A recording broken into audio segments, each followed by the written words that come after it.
COVID-19 Chronicles. My name is Bill, and I'm still working on trying to get everything up to speed technically. I'm trying to get everything transferred over so I could actually get this podcast edited correctly. So, don't mind the chaos. Just a warning, there's a lot of cursing as usual. See, I don't even have the warning label that I usually have, so there's going to be no fancy intro, no fancy outro until I get everything squared away properly. So, enjoy, peoples. On with the show. Spoilers, people! We are still surrounded by chaos, and I still have a minor version of the plague, but we're going to power through this and get you that yelling content that you all admire. My name is Bill. And I'm Noelle. And this is We All Have an X-Chromosome. We have a guest today. Gretchen is back. Hey. Because she can talk, and we'll have two angry feminist women that will be able to take part in me not talking. But to get the business out of the way with me talking, let me go through and get that out. All of our social media is located on xchromosomepodcast.com. This is where you'll find our Facebook, Twitter, Spotify, YouTube, anything that's not TikTok. We don't have a TikToker. We're probably not going to have one. That's for the young folk. We appreciate the young folk. Me and Noelle are not. We might play video games and be geeky, but we'll leave the TikToking for other people. Mm-hmm.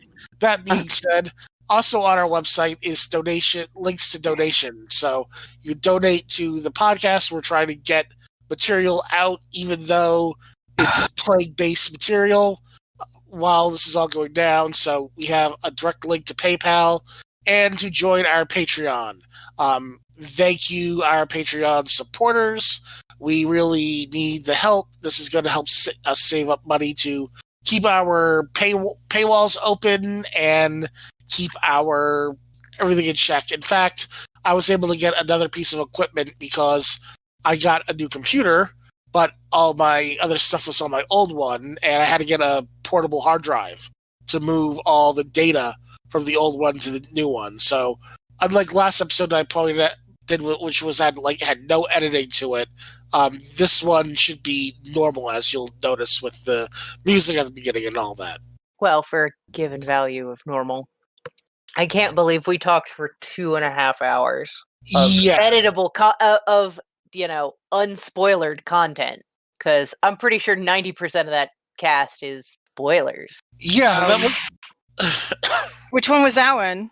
2 weeks ago, we spoke with Alpha Riff about Animal Crossing and the Final Fantasy VII Remake. Oh, yeah. Yeah. Boy, spoilers, darling. Spoilers. Many spoilers, but apparently... Yeah, I just basically put a note on the beginning, like, look, this is going to be full of spoilers. I can't edit this right now because I don't have access to my files.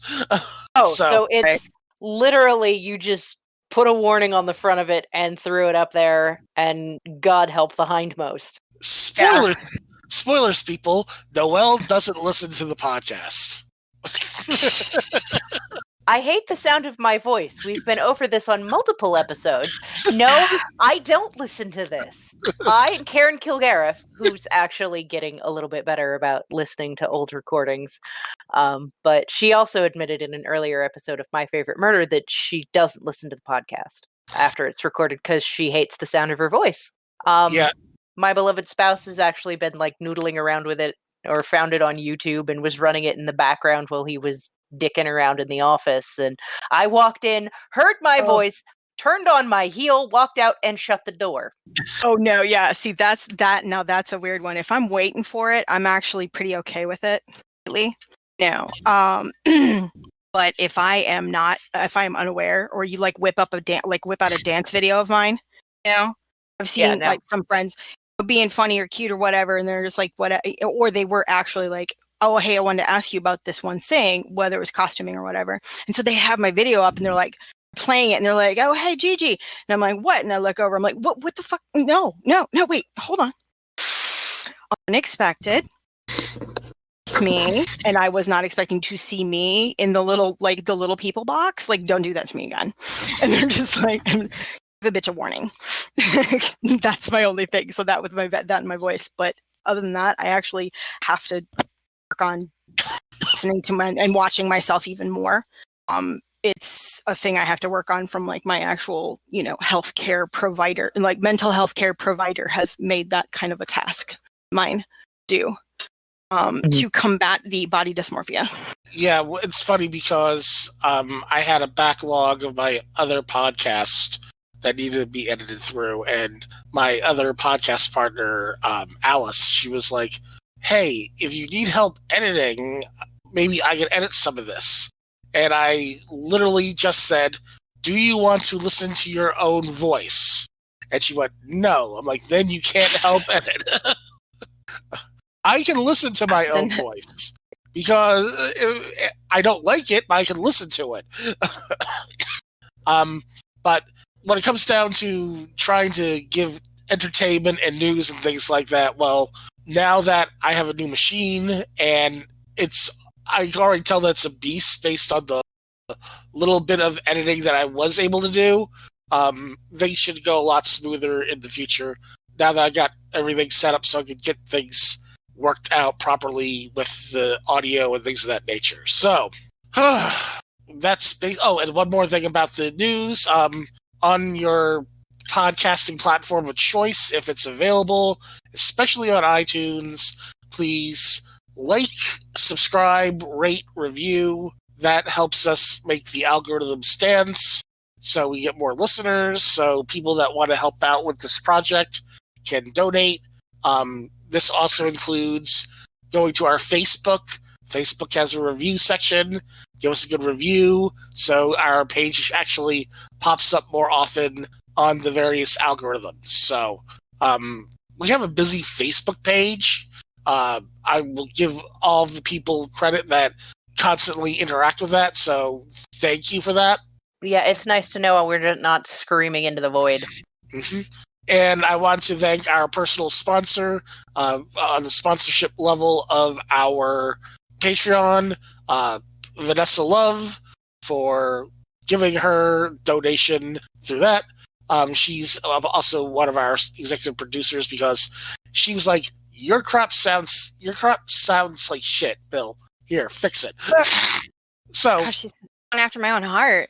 I've known her since I was a teenager. Jacket is ass. So, but I need to fix this. Let me make you look good. Yeah, like I get it. That's amazing. I love that kind of shit. Like, no. I'm gonna fix it for you. This is not an insult. This is a favor. Here you go. Yeah, she was like, yeah, Noelle sounds fine, and Alice sounds fine. You sound like shit. And I'm only. Oh my god, whose death hack was that? That was my death hack. Okay. Not a hack? I thought that was like my going crazy or something because, technology and me some days not the biggest fans. I'm actually not using the good microphone because of the death hack.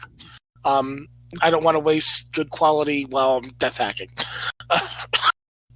Understandable. That being said, all right, let's get down to everything. Gretchen. Mm-hmm. So It's been a while since you've been on our show.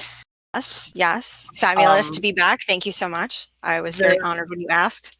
We're always thrilled to have you. We had a really good show last time. Oh, great. Yeah, some people still mention that one. They're like, yeah, you went off on that thing. And I was like, bitch, brought up Endgame. Just saying. And you've had a flooring crisis. No, not a crisis. Really.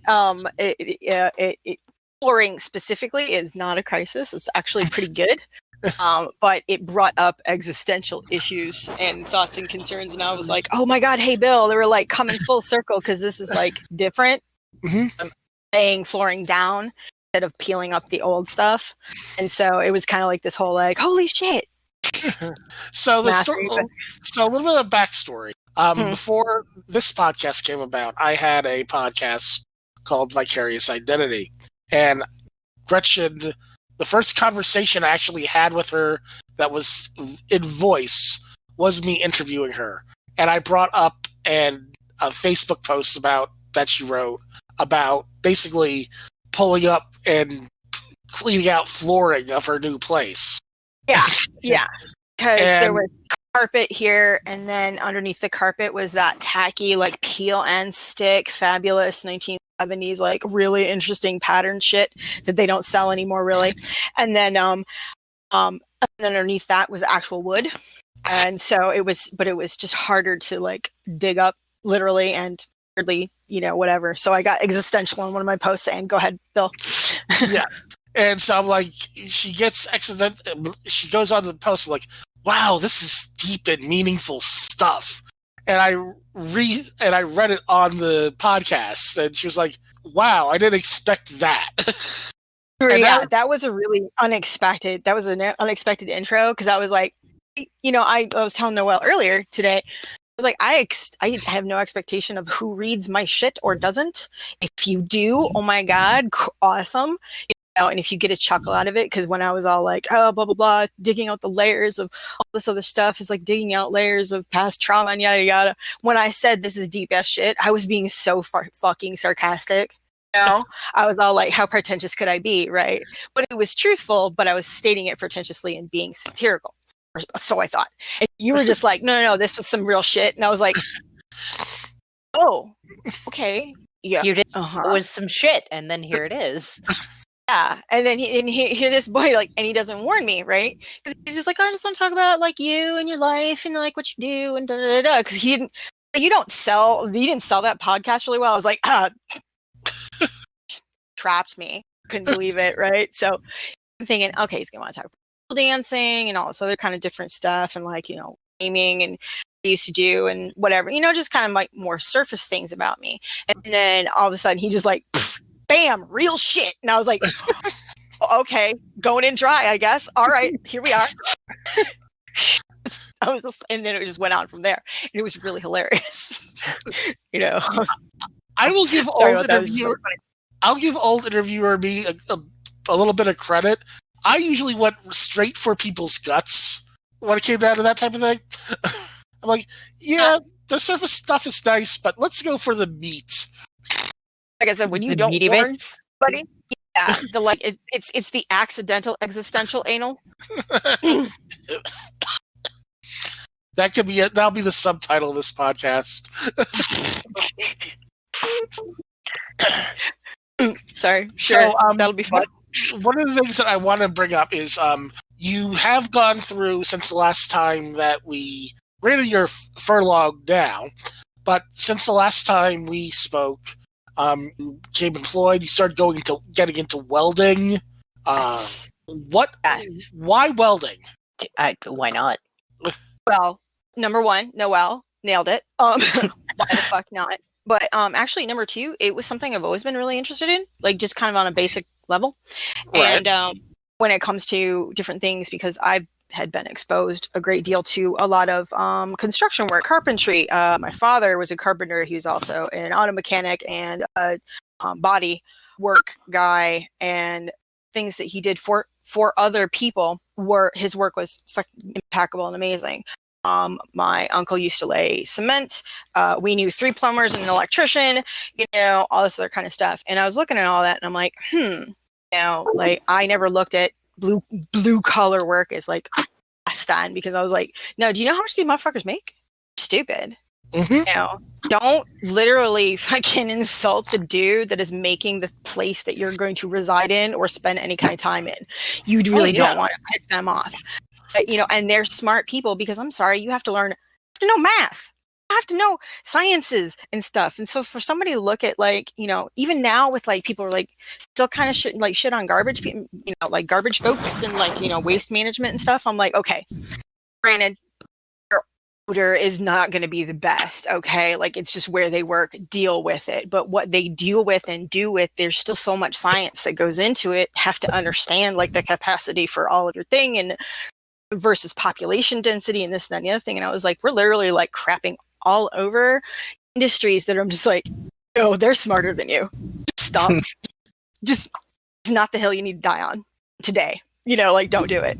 But it's basically people, and I've watched people try to do this, like, like a choosing beggar from like Reddit. They try to nag people's work to get them to lower their prices, and it's like a weird, like, new psychological tactic. Anyway, one of the things that I didn't know a whole lot of, but like when I had seen it done, and like just everything that went into it was welding, acetylene torches and this, that, and the other thing. I was like, you can just cut through metal like nothing? A thing that just points? It's awesome. Oh, Chrome, I don't want to reinstall you right now. I'm a little busy. Pardon me. It popped up on my screen. I was like, we're good. Sorry. And so we just gotta leave it in. That's gotta be no, Chrome, I'm busy. That's fine. I don't care. Welding. Yes. So it was really kind of fascinating to me. Like you can do, and then when I started looking at different ways with a very, very, very dear friend of mine named Joey. No, I can't really like link you to her podcast or anything like that. She doesn't do anything that kind of stuff, but she's like one of the most amazing women I've ever known in my entire existence. Just going to leave it at that. And that's her title. Anyway, when Joey started talking about like more sustainable ways of living, because she does, I mean, she grows stuff. I mean, she's like Lilith in her garden. Holy crow. I kill everything I touch. So that's, good. She insists on giving me plants. Okay, she's like, you can't kill this one. And I was like, Challenge accepted. Yes, exactly. I was all like, oh, hold my fucking beer. Like, yes, I can. I've killed cactus. And not like because I like removed it from the soil and went, fuck you, oh motherfucker, and whatever. I like literally just went, oh, okay, it's gonna be like that then. Well, I guess I have a nice bowl now. Like a very lovely vase now, or like whatever, terracotta pot. She's amazing at it. So she was talking about livability and sustainability in that way. And I was talking about like tiny homes and the whatever, because I did spend a stint in architectural school a long time ago, and I'm still very interested in it, but I'd rather reuse and make another if possible. So I'm into restoring old buildings or repurposing them and whatever. Okay. We're okay. Okay. I was like, what happened? Someone is making your computer easier to use. Spouse's computer is exploding. Hang on. While you talk, okay, I will just hush this a minute. Your thing. Right. We started talking about, different things, to materials to use. And one of the things that we saw and was so I'd always been interested in like, so the welding aspect of things I just thought was really cool, right? Right. So even the scenes in Iron Man, again, or Downey Jr. like welding some shit together, I'm all like, bruh, this is cool. I mean, that was hot, but also awesome, yes. I mean, right. I thought that the reason welding was to make yourself an Iron Man costume to dance in, so. Well, I mean, side effects? But side effects may include Iron Man pole dancing? No, actually. Also chafing. No. If you ask, if anyone who asks me to dance as Boba Fett, now Mandalorian, because the Mandalorian, like that kind of thing, because they'll use the proper canon of the time. But before the Mandalorian ever came out or was thought of as a show, to be fair, for the last 3 Star Wars had even started, people were just like, you should dress up as Boba Fett and dance. And I was like, you have to pay me $750 and I will only do it to Fett's Fett by MC Chris. Done. Yes. What else would you? They're like, what else would you pole dance as a Mandalorian? What else would you do? There's only one song. Thank you. Well, thank you. 750. I'll keep that only in mind. Okay, Patreon subscribers. Fundraising challenge. If we can get $750, we can get our wonderful guest Gretchen to pole dance to Fett's Vet as a Mandalorian. We have it on record. Okay, yes. All right, fine. Thanks, Noelle, for taking away that money-making opportunity from me, but that's all right. No. We were going to give you the money. Yeah. Well, I'm the charity. Yeah, we're going to hire you to do the dance. Oh, damn. Okay. $7.50. I was getting weird looks from the spouse. It's like, what are they talking about? What do you mean? What with it? And that also prompted the let me spell it out. But also, you threw down a challenge, and I'd like to see if we can make you do that. Okay. You set a price. I did. I also, but I will include, well, because 700, I can pretty much do the costume. So I have like skin to skin contact. Stupid easy, right?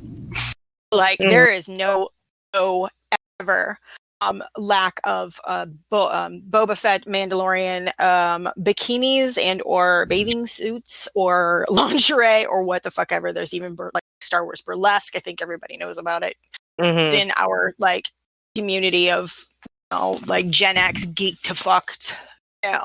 Anyway, we but the main cost is actually going to go towards the helmet. Yeah, the bucket is usually the spendiest bit.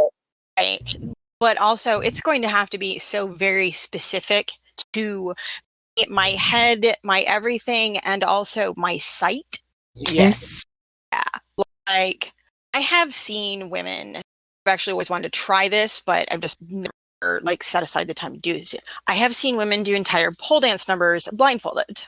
That's badass. Somebody did oh yeah, totally badass. One of my girlfriends, she does a lot of nerd shit like I do, and she Zatanna, is it Zatanna, where she's the magician? Yeah. Marvel Universe.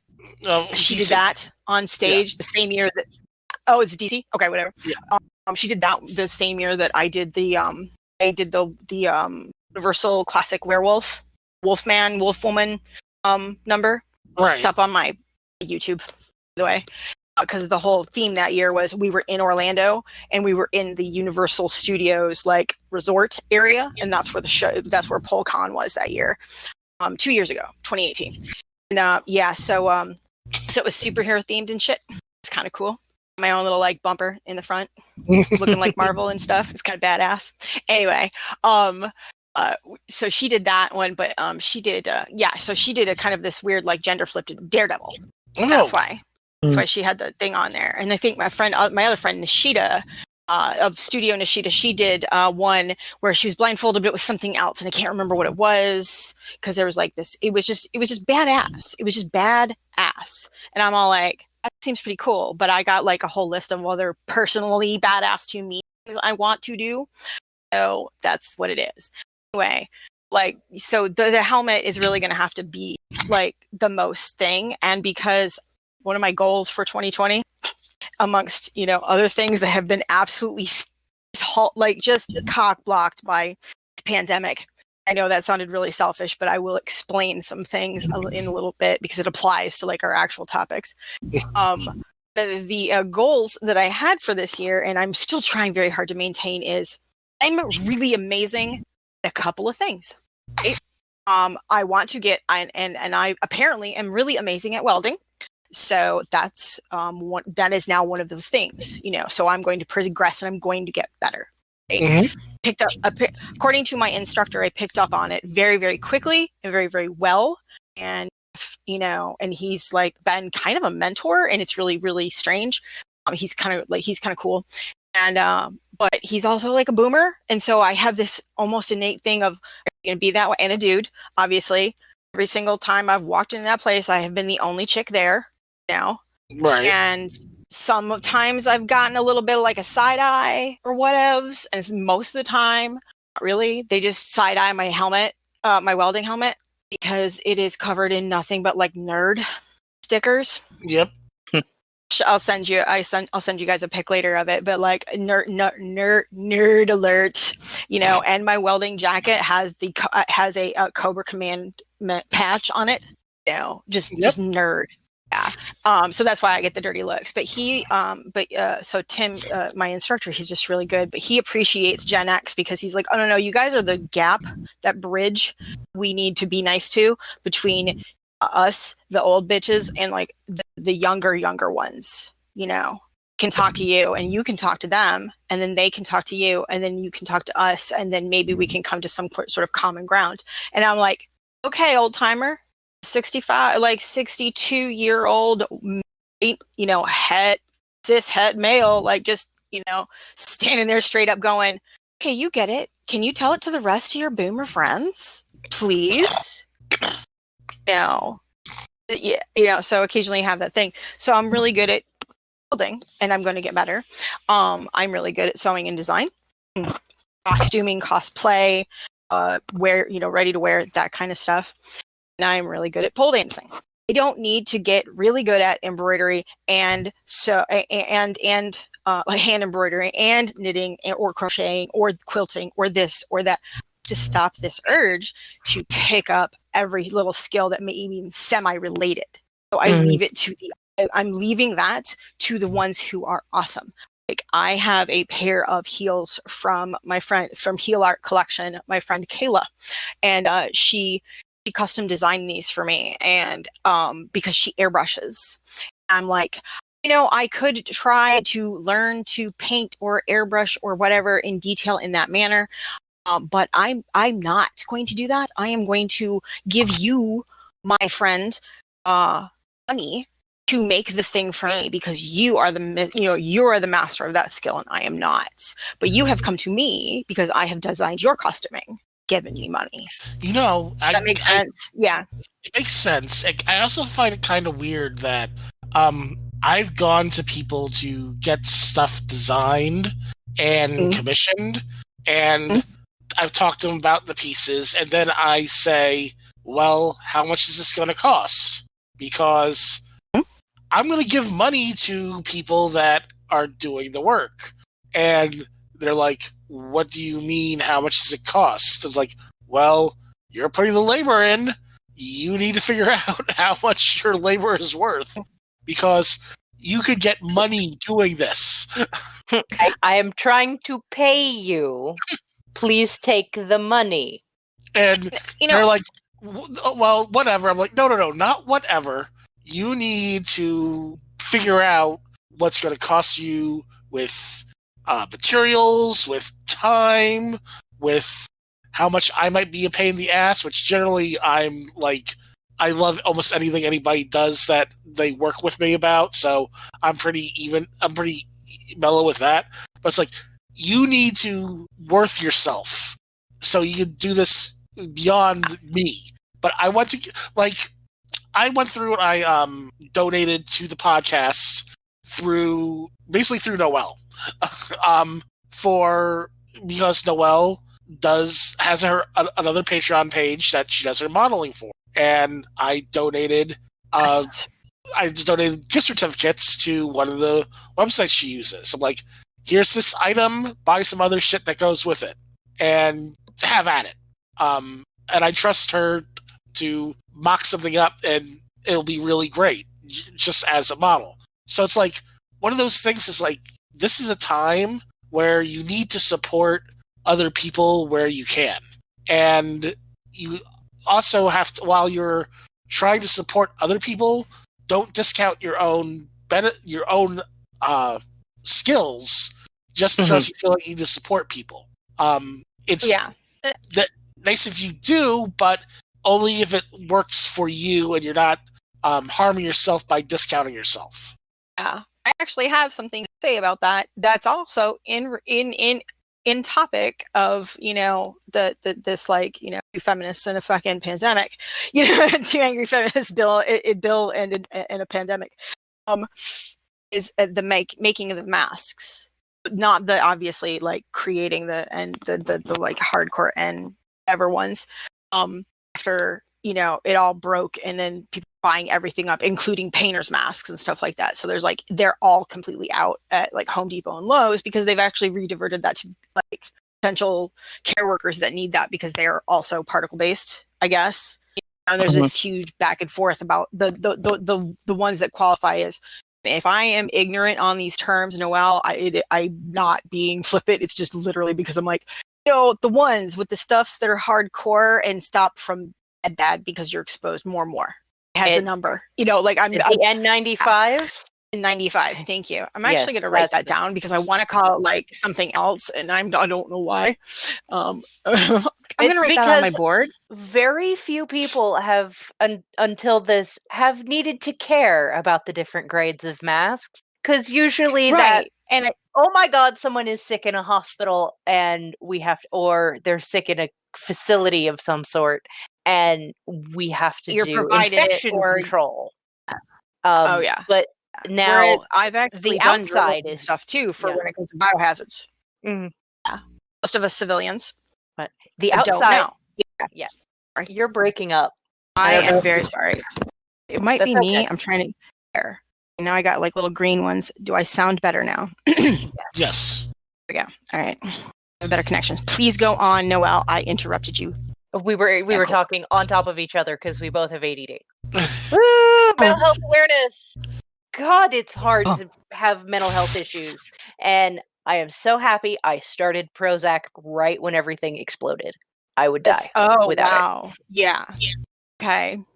For So my yeah, let's talk about that in a mo when it comes to like the pandemic prescriptions and mental health. Yeah, getting anything is hard. It's a real easy segue from we had plenty of these high grade infection control PPE, which is personal protective equipment. That one I do know. I actually know some terminology and a lot of like things because of the people I know and where I used to work. It's just random and not inclusive for a fucking pandemic that none of us were expecting, like you had said. So if you're looking for if you're looking for a cool book, just as an aside, to help you understand how epidemiology works and how contact tracing works and where all that shit comes from, it's called the Ghost Map, and it's like the first contact tracing of an epidemic.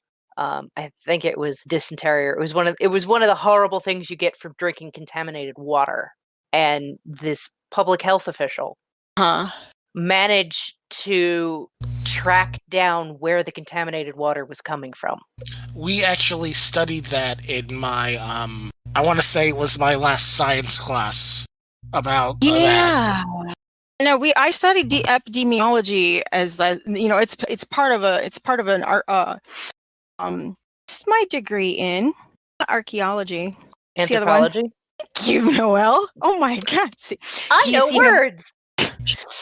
Clearly better than me. I was like, I have one of those degrees, and it's not political science. That like really does me nothing right now, obviously, because a bitch is trying to learn to weld. So you go. But we did study epidemiology, and that was part of the program when I went to Costa Rica.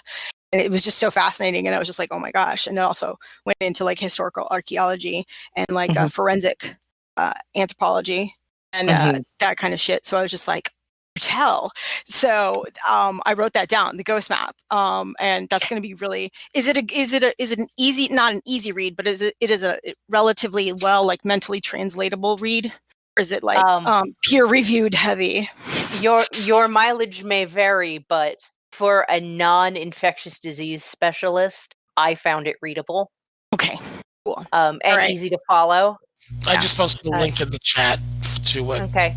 Yeah, the reason I know the book exists is because it was given to my ex as part of his it was a gift from one of his mentors in medical school, and it was lying around, and he didn't finish it, and he said, you should read this, it's pretty good. And I sat down and I read it and I went, holy shit, this is fascinating.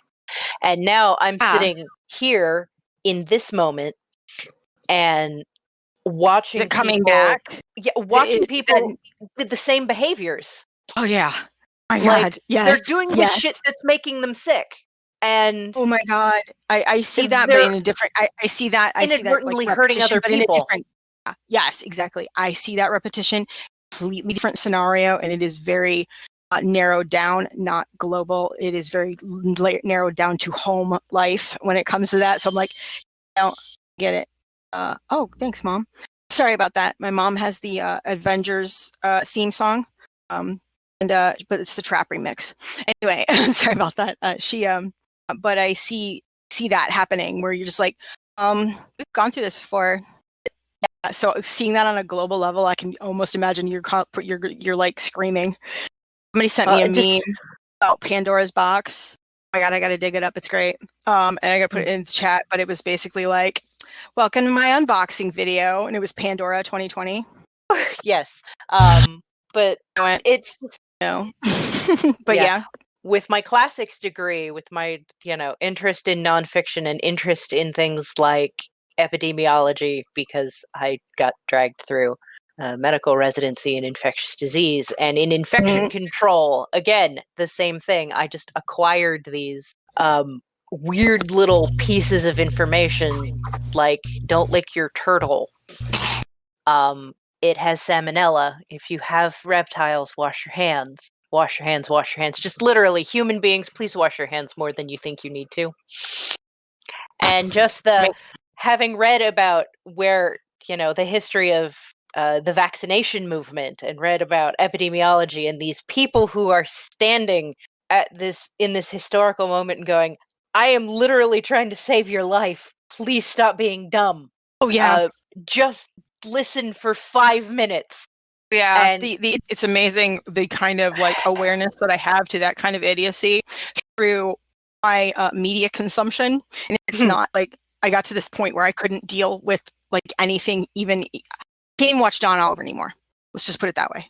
It's how like bad it's gotten. I was just like, okay, you guys don't want me going insane, so I'm like, I know it's bad. I need to not cherry pick, but I need to focus on this is in the now pandemic. This is in the now, what's going on, but I need to focus because if not, I'm going to actually implode and then nobody's in a good place, right? For my family. And so, but I get, so my media consumption is a lot of YouTubers that do subreddits and r/insane people Facebook r/anti-vaxxers and whatever, that kind of stuff. Those people are f***ing nuts. And then, so they're not even hypocritical because they don't realize. I was like, yeah, literally just like proved our point with a historical thing about stuff, but don't apply it to this now. I don't understand. Yeah, so I can understand what's going on with that. Like, and some of the healthcare workers that I know, bring up an anti-vax parent or whatever, their back just straightens up, and I was like, oh no, I agree. Yeah, I agree. You guys must hate that shit. They're just like, you have no idea. And now this, I can't even imagine. I haven't been able to talk to many of the people in that I know in healthcare whatsoever, because they've just been like sidelined. Y'all are trained for this better than the rest of us were, technically speaking. I mean, just in basic hand washing. That's actually from my training, STNA stuff. Yeah. I actually have that from ServeSafe, being a bartender and a food handler, So I actually knew about that through another method, but still it was like, yeah, just wash your damn hands, yo. Like, just don't take you long. Just wash your hands. Thanks. It is so critical for infection control to wash your hands that way that it is an automatic fail. If you do not, it is always on your practical, at least in the state of Ohio, on the practical part of your licensing exam to do what I do. Yes, exactly. And it's an automatic fail if you get it wrong. If you fuck up washing your hands, you have to cough up another $100 because you failed the whole thing. Doesn't matter how well you did everywhere else, you couldn't figure out how to wash your hands. Right. Also, it was an auto fail on a skill if you forgot to mention, because it's all pantomime. If you forget to mention, and I wash my hands. The first thing I do, I come into the room, I wash my hands. If you didn't say that, doesn't matter how well you did everything else, fail. That is how even if you pantomime actually washing your hands, so like you or whatever is going on, and the patient can see you, and your examinist can see you. You had to say it as you did it. You had to state what you're doing, but then after that, you didn't have to at the sink. You had to pantomime washing your hands to show that you understood the correct technique. After that, you could state it, but if you didn't state it as a step, that you washed your hands when you came in and it was the first thing you did and the last thing you did was wash your hands in this patient space, fail. Oh my God, you know what? I think I would pass that test, and I'm not saying I'm this because I'm like cool, but sometimes I will do that dumb little game where you're like kind of saying what you're doing, because you're just in that kind of mood. Mm-hmm. Washing my hands, getting in for my nails because I hate them and I need to cut them off, but not right now. I have been loving these memes. I realize that. You know, that reminds me of one of my favorite movies, A Long Kiss Goodnight. Yes. Samuel L. Jackson's character was talking specifically about, I sing what I do so I don't forget it. I lock the door, to make sure. Exactly. When I saw that scene and Samuel L. fucking Jackson do that shit that I do, I was all like, I saw that movie 3 times in theater. Bruh. That's it. That's pretty cool. Props. I'll see on that one.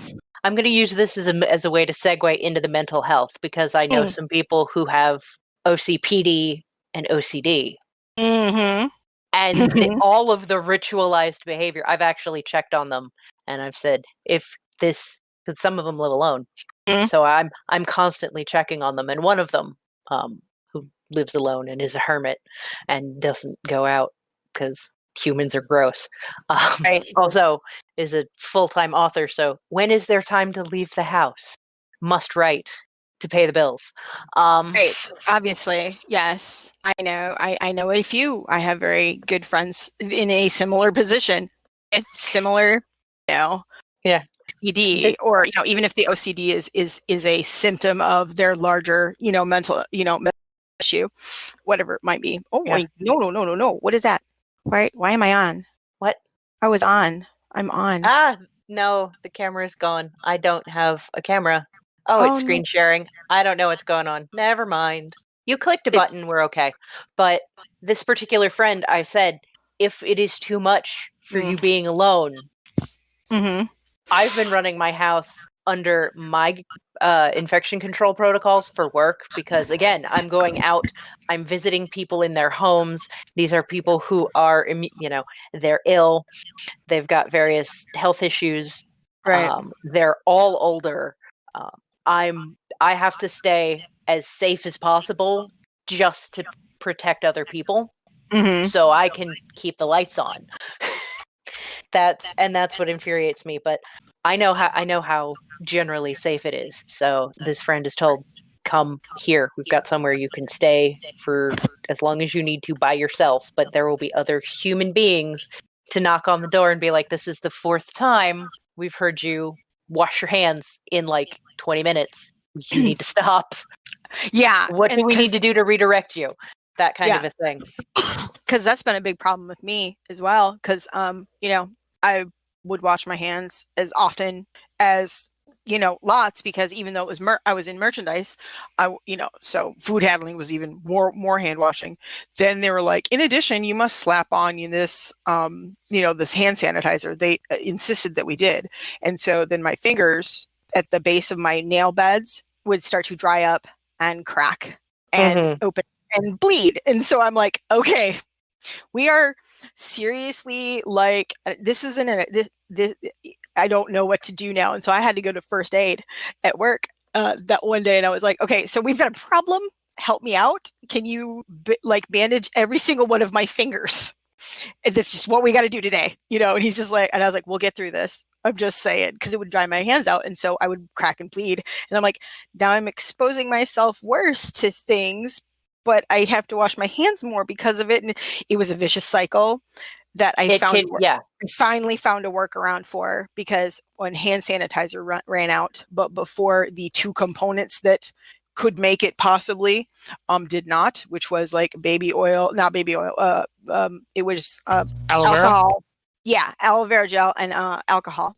I actually got baby oil gel, the stuff that so it has a little bit of alcohol in it, but it has a little bit of moisturizing properties, and then the alcohol for my home mix, and it actually worked out a little bit. At least I was like less exposed to that, because there was a few times during work when I would have to bring in my own gloves and wear those like work gloves, because if not, they would crack and do whatever. So because I also had to like do ropes, like pulling up the awnings on some of the stores that I would open or close, that night. And so I'm basically doing sailing rigging, so I know what's going on. But and then my hands got drier and cracked and peeled and bled because I didn't have any gloves protecting myself when I was using ropes. So I was just like, you fucking dumbass.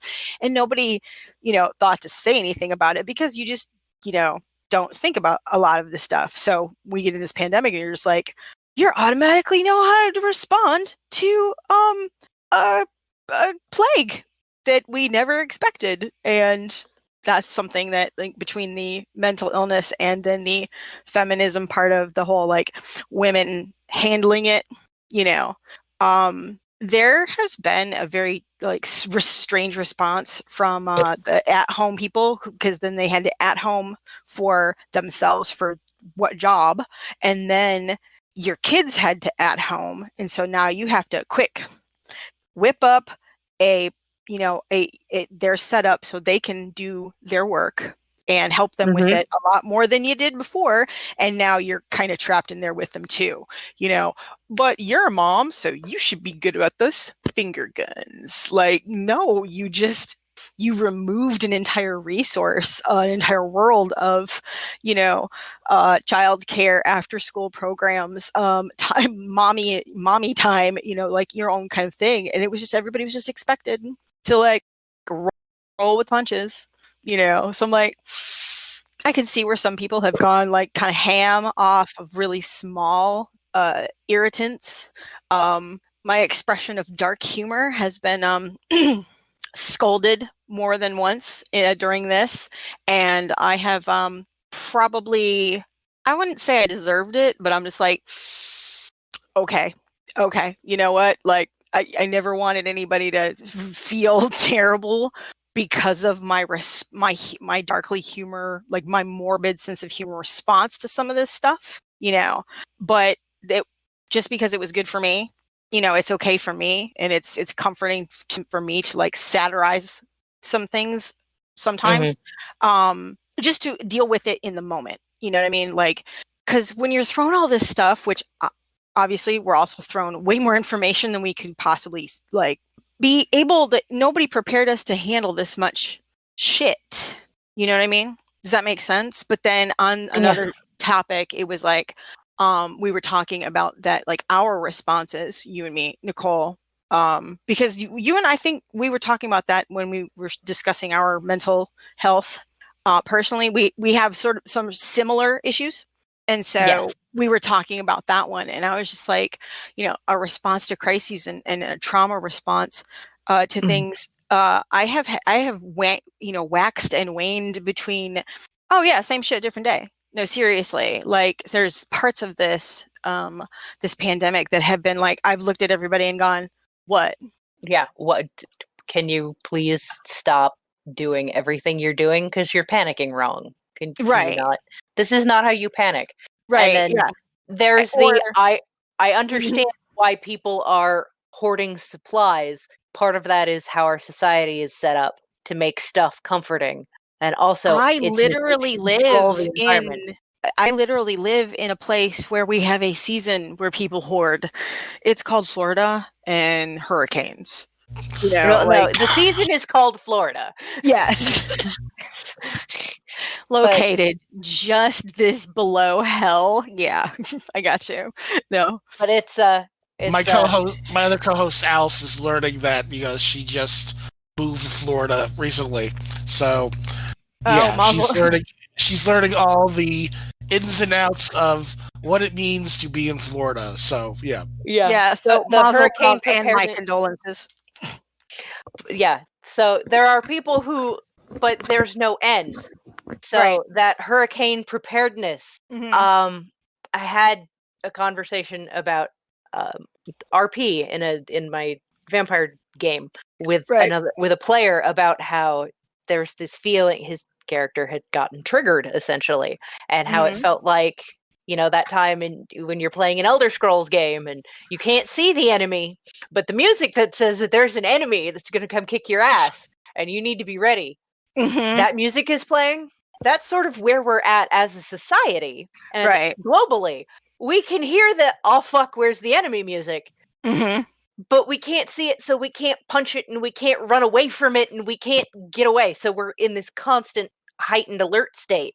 And for people with ADHD and, other things that thrive on that heightened stress response, because it's making more of the chemicals we need to feel comfortable. This is like, okay, we can get more shit done, and we're focused, and we can kind of channel it. Ooh, yes. Then there's the then there's the opposite day, of course. Then then there's the then there's the transdimensional. Okay, now I'm in that. Like last week, I think it was last week. I want to say. This is Wednesday. Yes, like last week for about like 3 to 4 days, I literally didn't exist. I didn't do much of anything. I don't think I got up off of my bed much. That's my weekend state. Just the worst thing, and then all of a sudden, I don't know, like there was a chat with a chat with a friend or whoever, like whatever the situation, like something turned me around, and then I'm like, oh my God, I put the bed together, and holy shit, flooring and cheap and whatever. And then it just came in these bursts. So it's just really weird. But yeah, I get you. Because for me, it's been like why I look at people and go, what? Is there something on my face? I'm like, there's a lot of aspects of this quarantine and stay at home orders and all this other kind of stuff called touch starvation. That there are a great deal of humanity that and thankfully for them that have not experienced it, and it's new, and now it's very, very painful, and it is kind of suffering because you're just like, I can't just I'm in this mech suit that I have a known response with. So for people who didn't like being touched, they were like way cool about it, but like for the people who are like, I have a normal, even the neurotypical people who have like a normal response of handshaking or, polite hugging, if in, context, or whatever the fuck, man, some sort of affection. And they're I wouldn't say that it's something new. I think that's something that people are just now understanding is actually a thing. It's new to them. Yeah. No. Touch starvation is a damn thing, because that was the point. That was the point of that's the punchline of all this. Is one of my trauma responses was like, well, ha. It seems like I have been preparing for this pandemic for quite some time then. And I went, wow, that's really unhealthy. But that was yay for surviving, right? But it was like one of those like that was. How's it like that escalated quickly? This got that got dark. Like, what I'm saying? That did in fact escalate quickly. It did. And I was like, and I was just riffing because I was doing that whole like, haha, comedic response to it. And then I was just riffing on, I was like, ha, but good for me, because I've been prepping for this one for quite some time. And I went, ow. Why did I call myself out like that? Like, what? Okay. I need to write that down in a notebook and shove it aside, because now is not the time for a bitch to have an existential crisis. Like, nope, can't do it. It's funny. This is not the time or the place, Gretchen. And that's the thing I find, Noelle, we were talking about that when it came to women, that this expectation is like childcare expected, healthcare expected, whatever. But in addition to that, we're also like shit on for that. And I'm like, cool. I live outside that bubble now because I don't have an industry where it's any kind of, gynocentricity or file or phobic in any way. Honestly, some people have their own personal response to things, obviously, but like they have sense enough to shut the hell up if they do, if I'm unaware. So I live in a pretty inclusive, like, little work bubble at the time and everything. So, but where was I going with this? Shit. No, seriously, I just lost track. Oh, no. So with the trauma response, and I said something really dark about myself, and it was like, then I realized, I was like, it's never when, and I was like, put that away, I will deal with that later. And I'm like, Gretchen, you've been doing that for a really long time. You know what I mean? Yeah. So put a pin in this, mental health moments of clarity, I have to put a pin in it because now global pandemic, but what was it before? Because this is not a new place for me on a lot of levels, if that makes any sense. I think that's what it does. I think it's where reboot my brain. Yep. But those of us who have already learned, same shit, different day. This is like learned how to sit with trauma responses and have actually been working through our issues, whether it's with a therapist or without, or however we got to where we are, right. that we're quasi healthily maladaptively dealing with this. Yes, quasi healthily maladaptively dealing. Our maladaptive coping mechanisms aren't hurting other people. No. Like I said, cognitive dissonance of demanding that you don't have to wear a mask. It's your body. It's your right. Where have you heard that before?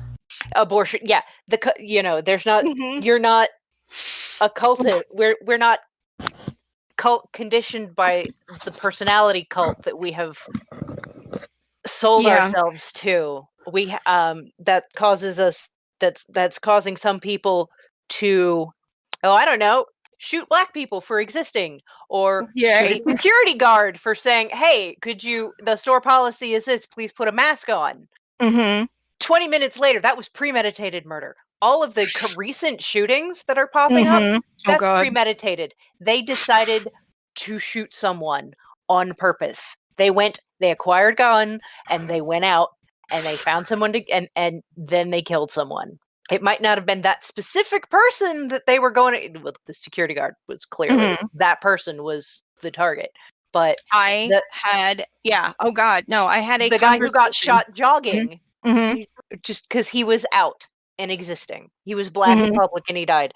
I think somebody else has also was shot after a car crash. There are frightened, neurotypical, straight white men who don't know how to deal with having somebody tell them no. Right. And it is so distressing to them they are so steeped in toxic masculinity. They don't have an ability to process their emotions. They can't deal with the boat being rocked in any way. And all they can do is be violent. All they can do is scream and wave guns around. There are people in Ohio and be terrorists. Yes. Yeah. There are people in Ohio who have hunted down the residence of our public health director. She has small children. Yeah. Well, she has kids. I don't know how small the smallest one is, but they're younger.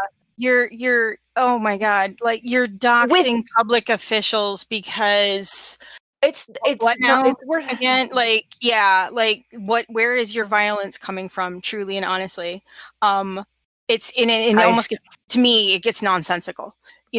Because if I can at least, there have been people I have talked to in this pandemic and prior to it who they told me I've been able to explain a concept to them better than anybody else had. Bill, remember how Bill, you have always made me you were one of the reasons I didn't turn to the dark side. That's what you call me. I'm like, yeah, because I can speak to people in their language. I know English, but I know it very, very well. And I've seen a lot of people kind of start to see a lot of those patterns play out because a lot of walls are dropped. And so these same people who were like, so in theory, you've explained something to me and I understand it now. But they hadn't seen it rolled out in practice until a pandemic hit or whatever. And they're like, oh, my friends, one of my friends' husband was like, yeah, he's a good guy and all, but he just had no freaking idea. He's like, yeah, I've heard the guys at work or whatever, because he's an essential worker, and I'm gonna say no more beyond that. But he's like, the guys at work have talked about their wives or mother-in-laws or whatever making masks, or people they know making the masks for basically civilians, and or donating them. And then there's something on Reddit about it too, where they were refused to wear anything with a pattern that had floral on it, just because they're masculinity was being challenged by something that was literally, we're trying to keep you alive. And I about flipped my fucking shit. I'm like, dude, you've just made the music video for my experience with trying to talk to a lot of men and about feminism. And how I'm like, no, literally, I am not against you.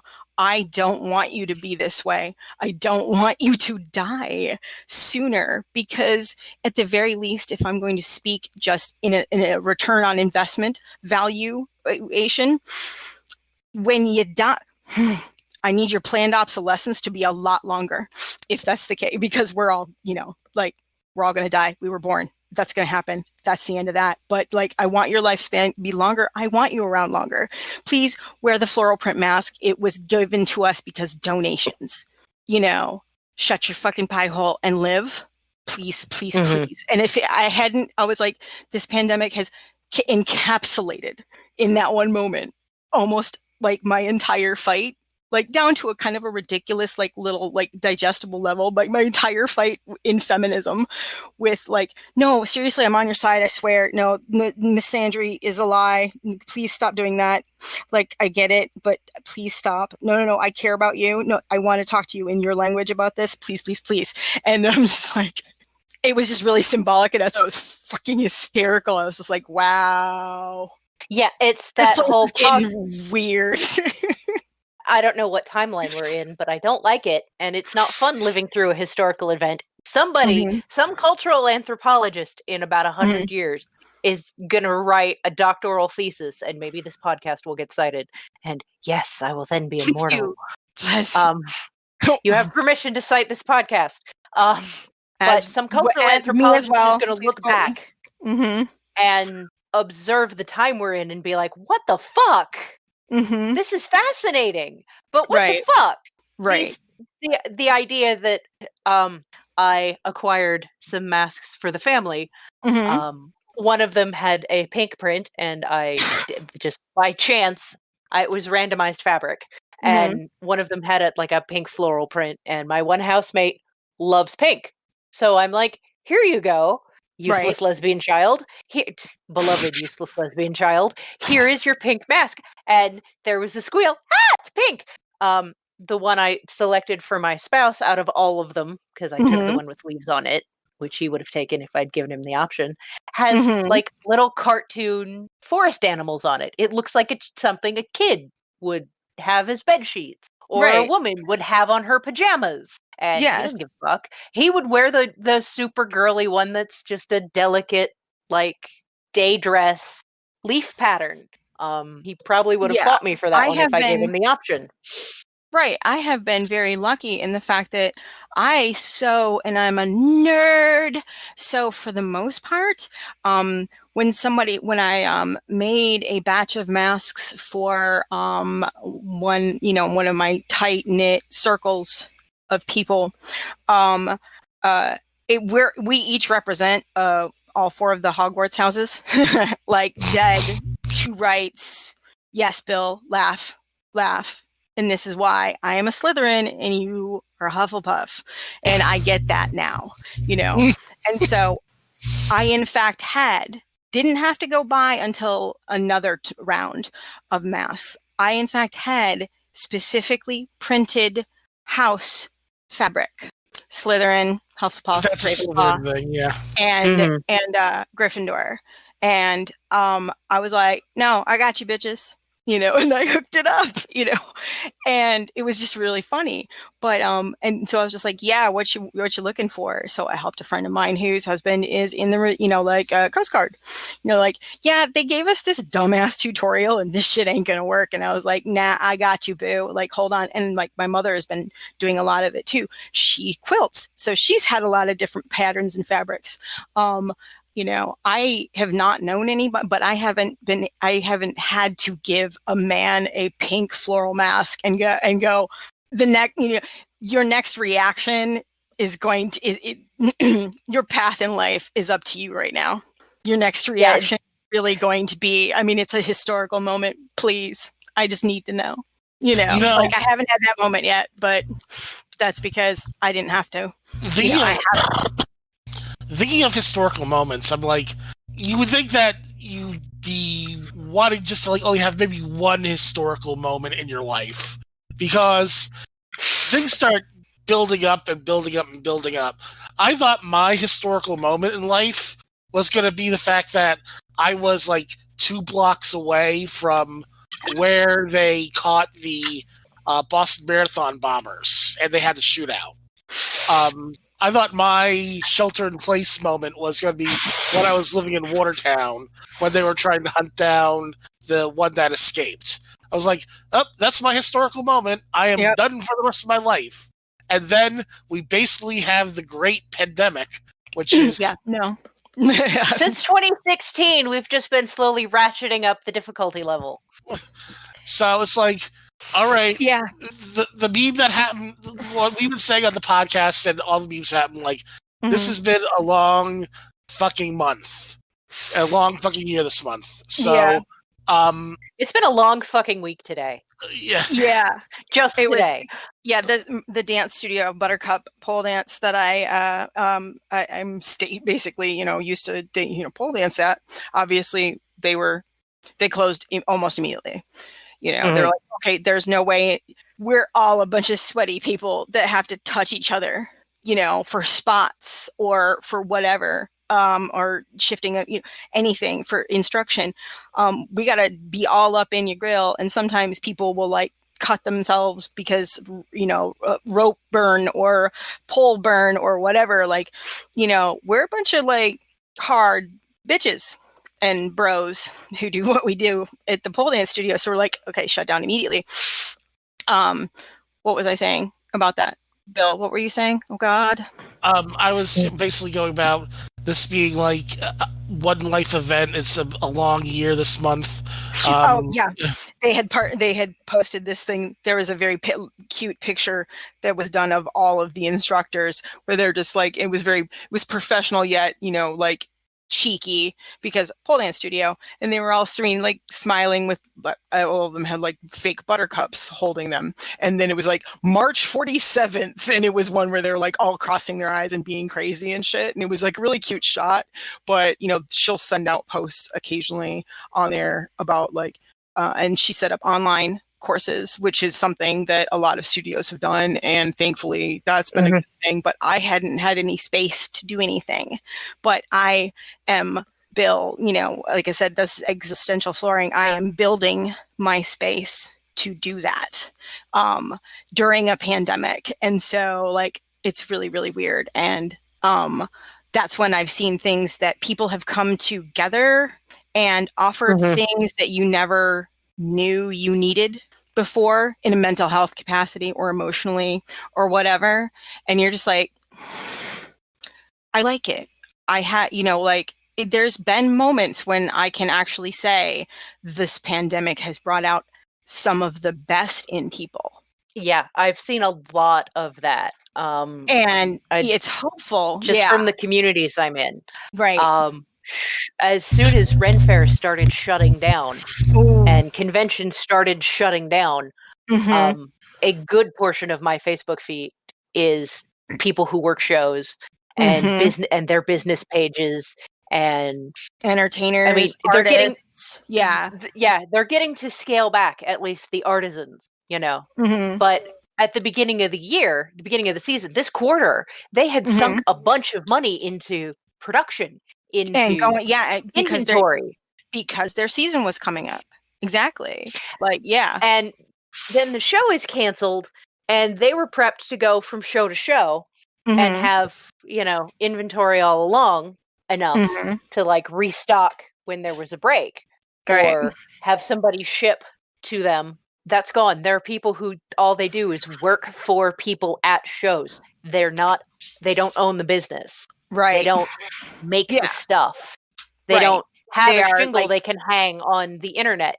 They're one like of the groups interns or like apprentices of said trade, said skill trade. They're retail workers who follow the circuit, or they do the push games, or they work games. They don't. Then there's then there's the actual just like workers. Yeah. These people, they're homeless now because campgrounds are shut and festival grounds are shut. They don't have anywhere to live. And they might be stranded far from their. A lot of them do have places they'll go to winter for like the downtime, right? At the end of their season, but sometimes that's they don't go because you have money, because you've just finished your season, and you can get there. Can get there, and you've nest egged for the winter. They didn't have that. Yeah, exactly. So now there's this entire. That's why we're having trouble getting food from one place to another. A lot of our production is big corporate factory, dependent on marginalized people, dependent on migrants, dependent on little people who nobody notices. Right. And when you do notice them, they're spit on.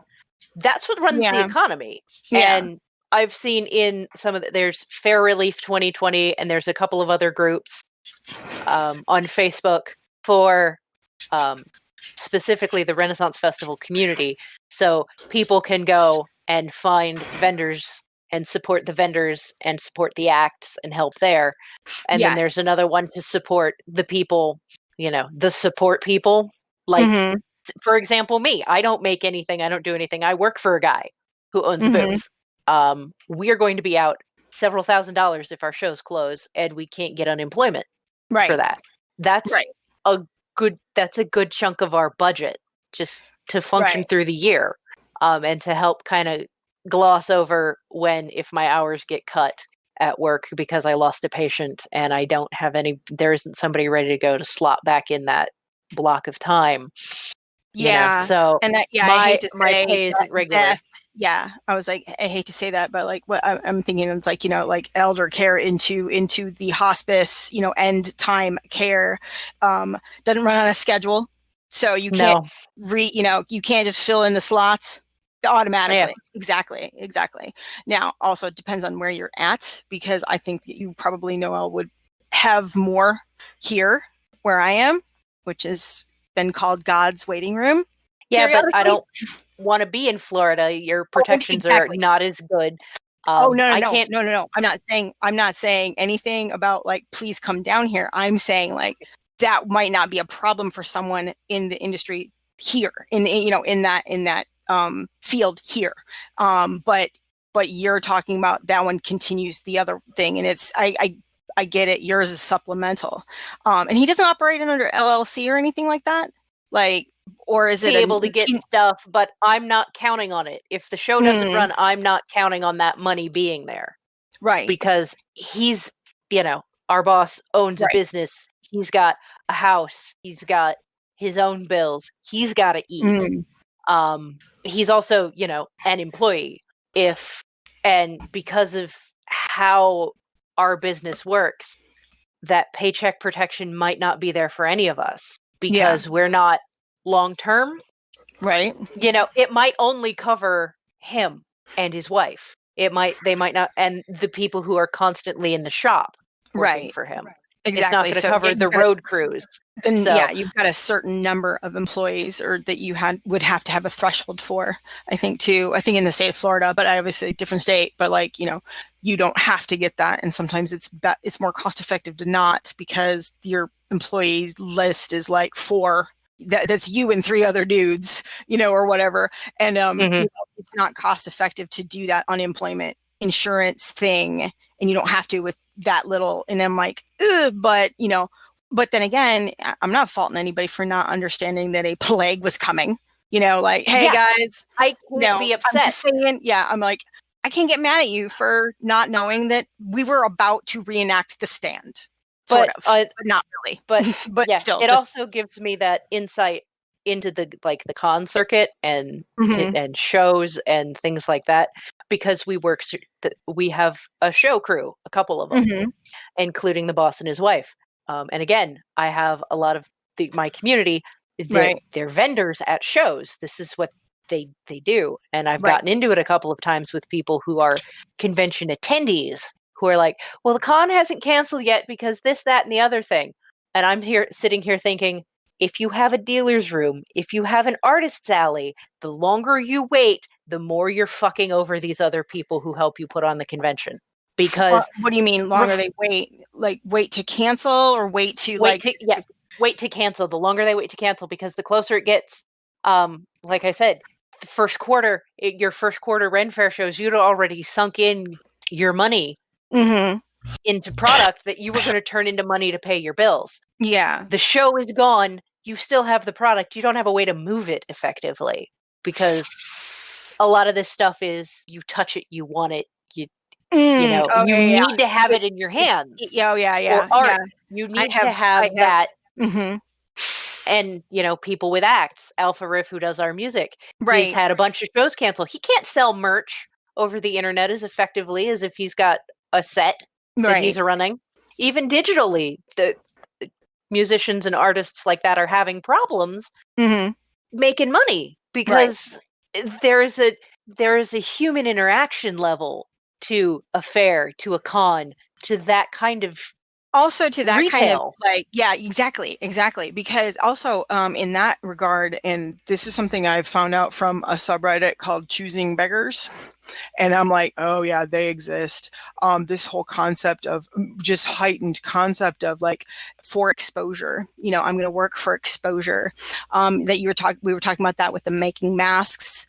And, or you bill trying to commission someone that you knew for costuming, right? Like, that kind of community. And then you're just like, so if you put it all online, like a lot of artists do now and will, you have that barrier where if you are a vile person who's trying to take advantage of people during a pandemic, or using that guilt tactic,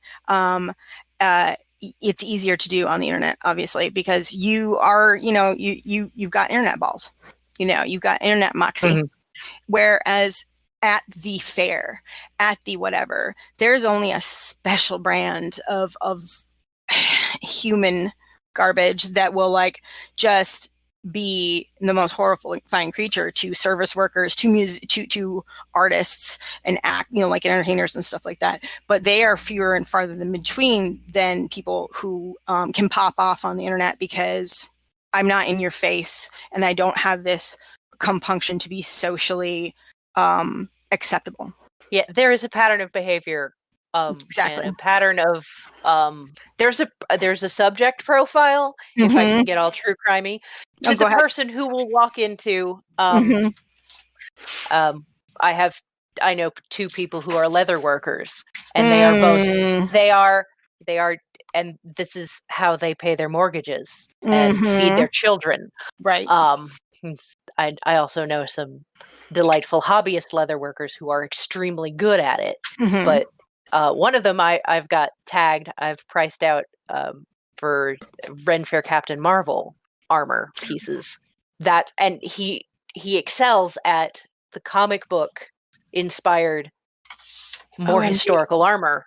Yes, but OMG, I got to tell you something in a second. Noelle, finish. Okay. But I've seen people do this, and they're more likely to do it if the person they're dealing with or the shop owner is female presenting. And it's usually a specific demographic. Let us call it what it is, the booth babin. Well, no, the patron. Sort of. I'm talking about the patron who is the... Oh, okay, my bad. No, they're objectifying the shopkeeper and infantilizing this female presenting individual who probably owns the business in a lot of cases. And if they're in a weapons booth that's got an actual blacksmith, these are smithed functional knives and shit. Oh yeah. Odds are she knows how to put that in you in several different ways that you won't enjoy at all. Right. Oh yeah. And that's something that I've experienced with welding. When I've seen work done and I'm all like, you give me a minute, I can do a better job than that. It's just like, but this particular type of patron will walk into a booth. I watched this happen last season in my one friend's booth. This guy walked in, he had a bunch of silver rings on, kind of looked like a biker. That's the aesthetic that tends to go along with this type of behavior. He walks in, she's Sons of Anarchy t-shirt. Sorry. I don't remember the T-shirt, but it was definitely kind of the, you have a picture in your head of the kind of guy I'm talking about. I do. I do. This woman is she's not, she doesn't appear to be made of steel and an immovable object. She just looks very soft and very mild. She doesn't dress in super bright colors either. So she has this very muted aura to her. I know she'll cut a bitch. I won't upset her because I'm afraid of her. She's also the main leather worker's partner. So this is her business. Right. This guy walks in. We're talking, I think, the least expensive thing in the shop that's not like a small scrap project is about $40. And I think their average sale is about $100. He walks in and he tries to barter silver rings off his hands for a discount on one of these items. I know she's standing there she has a custom belt that I forget who the smith is, but he custom made all the rings so her spouse could make this belt. It's got acorns on it. It's a beautiful piece. Everybody knows whose belt it is. Right. If it's stolen, it will find its way back. We know the leather worker because it's in the leather worker style. It's a very unique belt. There's only one of it in existence. That kind of thing. She's standing there in more money than he's walking around with in his wallet, and more than he's wearing on his hands. Easily. And she just stares at him. Right. With the look of, did you just shit on the floor? Yeah. I've also seen it in my own booth. And usually when people want to haggle a little harder than I can, discount it enough that we kind of balance out the tax. So it comes to about what it would be if we didn't charge tax at all. That's my level of wiggle room. If people want to push harder than that, I'll go get my boss. Right. Because he's tall and a guy. Right. And the attitude changes. He's a fan of the haggle. But he's got a hard line and he won't go below that. But watching people try to push him is great. Because he looks vaguely Arabic if you squint. And if he's wearing the right garb, you would be like, there would be people who would yell at him and I'd have to kill them. Right. Yeah. Okay. You're like, okay, but Karen and Todd done showed up at the fucking, then they don't understand. Well, Karen and Todd are different. But it's the people who try to haggle or walk in and, they would be somebody that I would more rural code switch for, we'll say. I will change my delivery to meet them on a different dialect level. See, Noelle, this is why you and I clicked immediately, because when the minute you were all talking code switching the last time we casted, I was just like, you know what I'm talking about. That chameleon way you have to deal with. You are from here, here, and here, and you're probably thinking this manner. How do I get to do what I want you to do by talking in your language? Bam, code switch. Yeah. Yeah. How do I translate the thing I know and I need to transmit to you in a way that I don't either blow the sail or, I just fail to transmit the information. Yeah, gets me to my objective. Yeah. How do I force you to get me to my objective? Exactly. And make you think and make you like it. And now this person also tends to wear certain military pennants of failed states as well. Yeah, we got a few of them there. But they'll walk in. People around here. They're being a little more brazen about it now, so I'm making this generalization a little bit more than I normally would.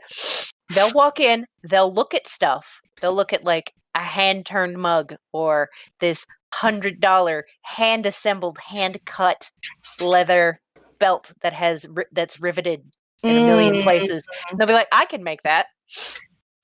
Every one of the crafters I know, the artisans I know, who hear that, stare at the person and just will automatically ignore them.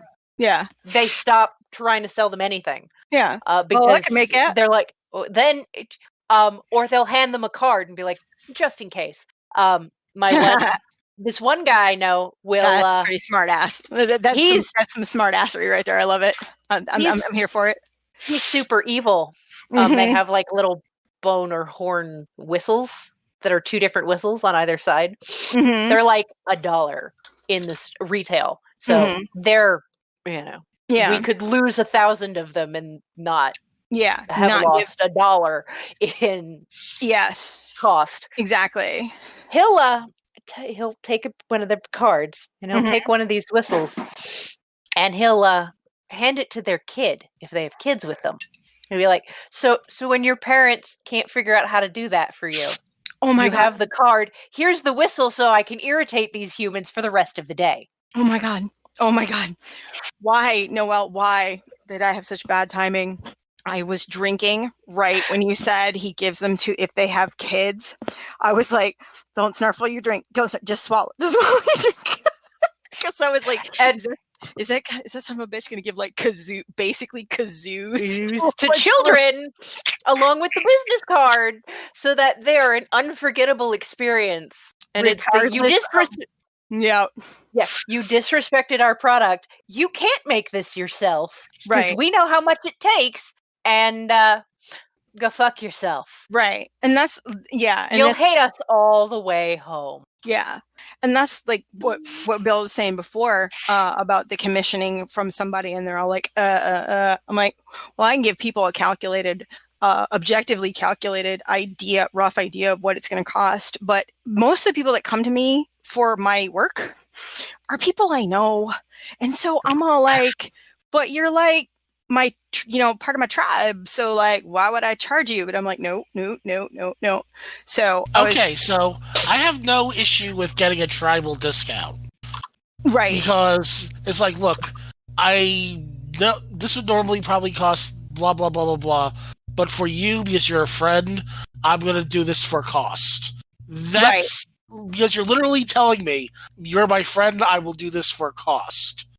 Right. Or like for me and I don't know how you guys work in that circuit, Noelle, but I've known, for me and mine, and I've known others who are artisans who they'll swap work because they need something.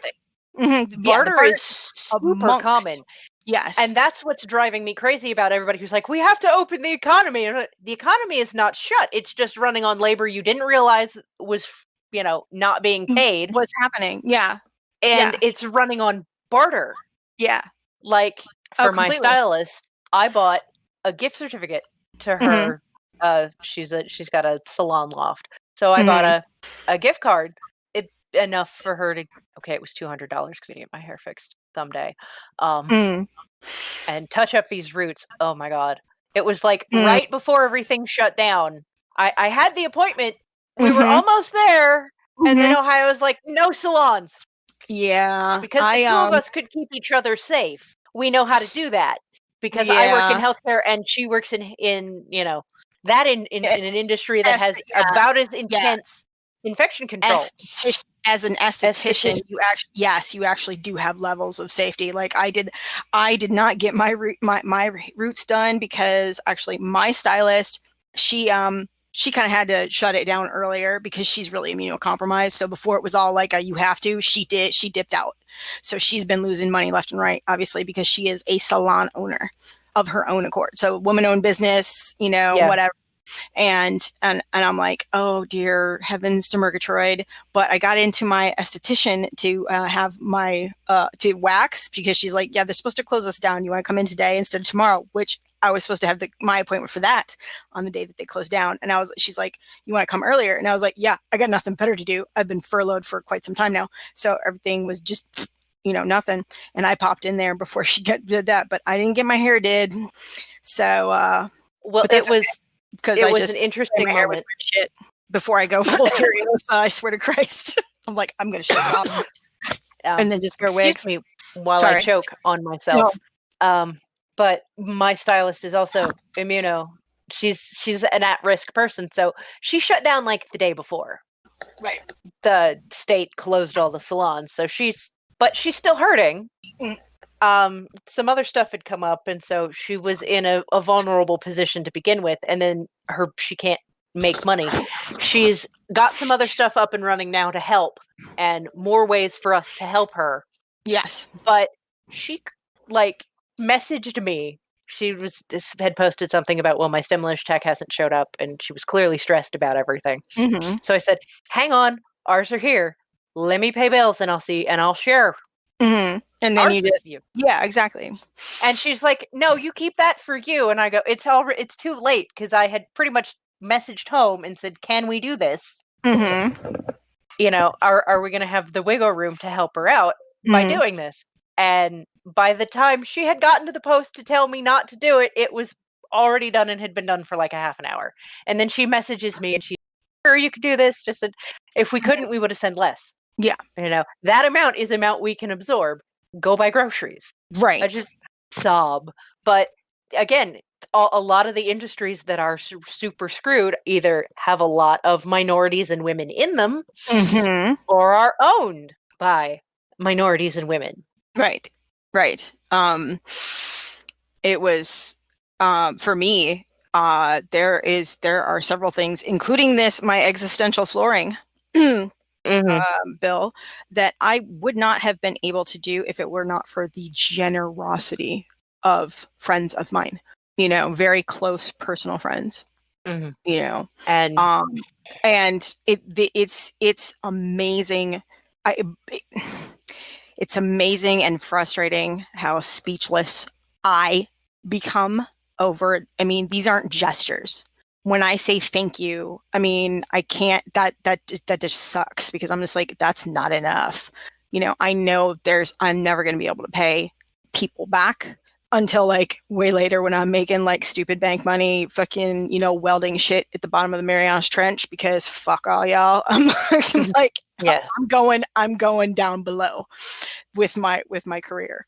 You know, but that's a when that happens, and that's frustrating to me as well right now, because I'm so powerless to do anything, because I can't even. There was a lot of stuff that, like, okay, the kids, I'm really sorry about it, and it's a rough ride, but you have a lot of courses that you can do online.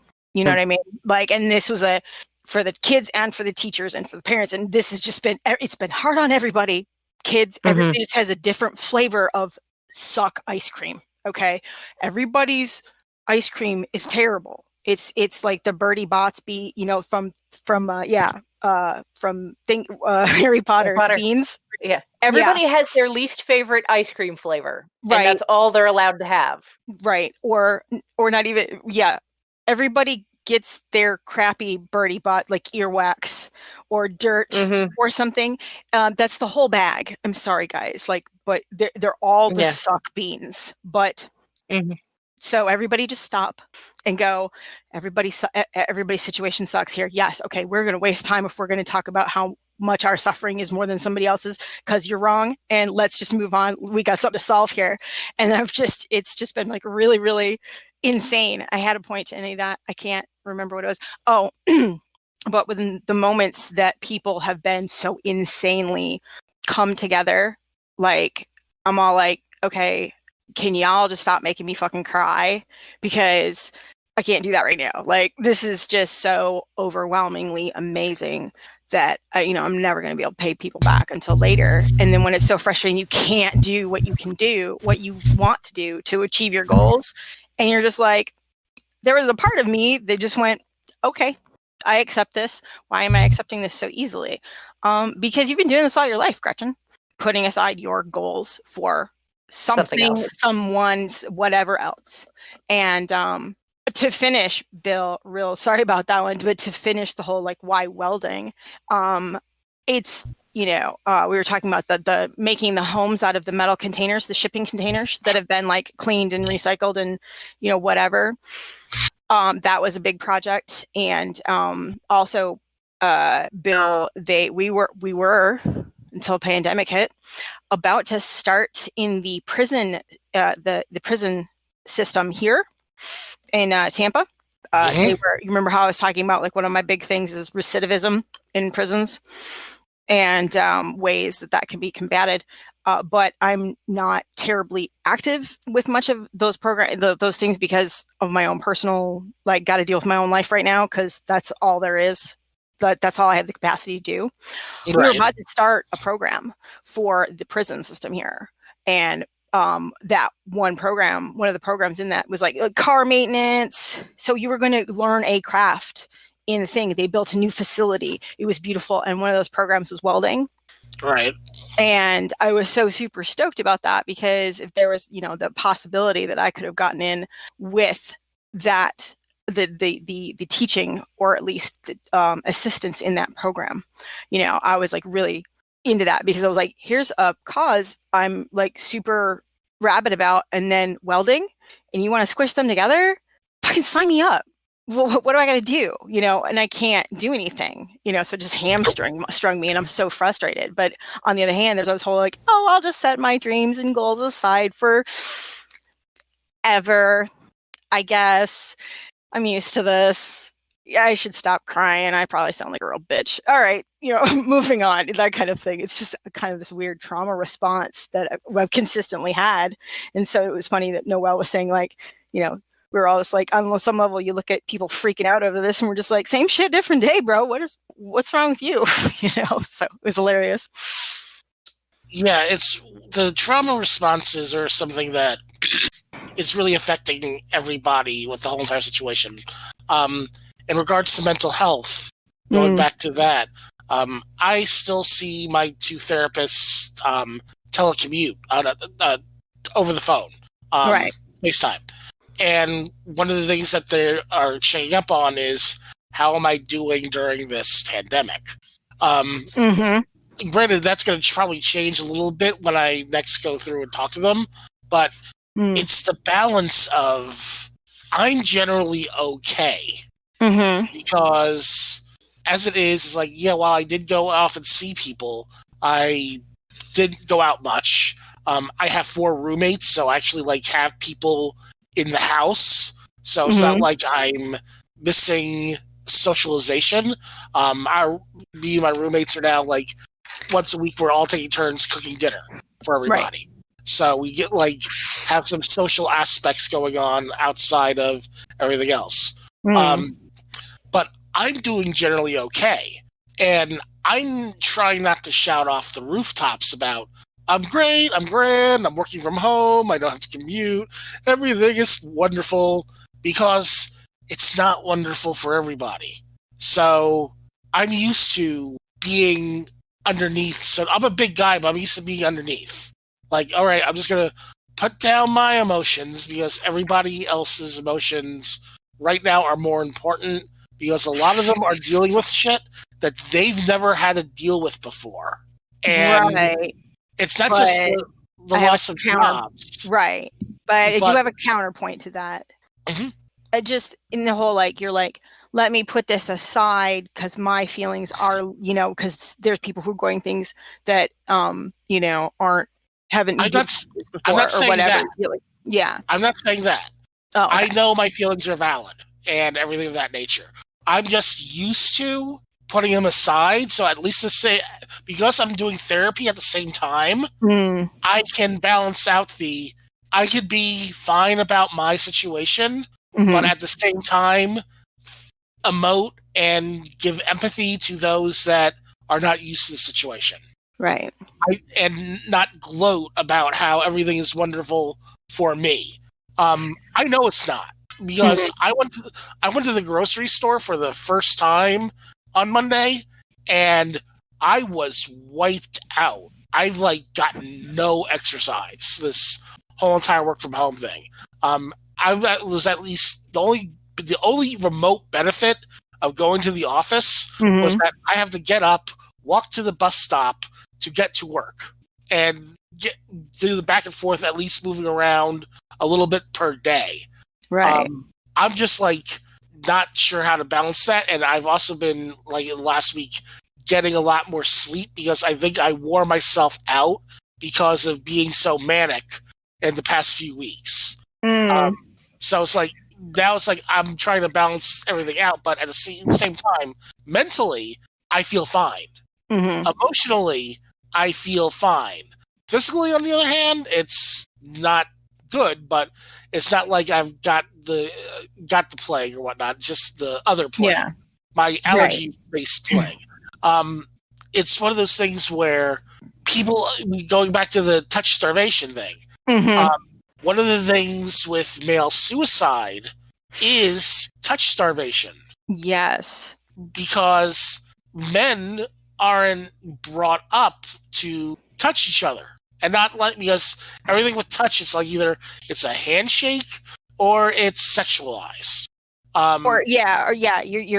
Everybody automatically tries, because it's so toxic, everybody automatically tries to be all like, and I hate saying this, but like they say that, you know what I'm talking about, the no, it's so gross, you know, when you're like, everybody's like, no homo, bro. You know, I'm like, dude, don't do that, please. You know, like that's just, you like, stop, you know, so toxic, you know, you need to be touched, or your touching doesn't have to always just come from sexualized things from women or whatever else, you know, like, no, seriously, it's really weird.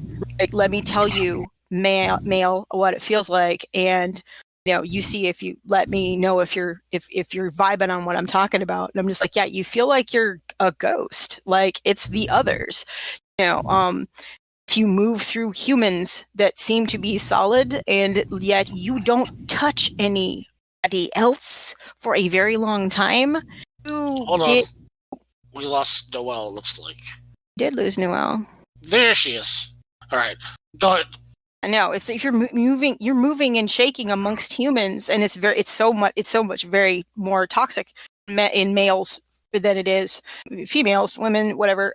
Because it's expected that y'all be supposed to be stoic, and y'all don't need a fucking hug, and y'all don't need a nap, and y'all don't need this bullshit, right? And so, that is some of us like to be Little Spoon. I mean, that's totally fine. If you want to be Little Spoon, we need a society where it's okay to be the Little Spoon. Yep.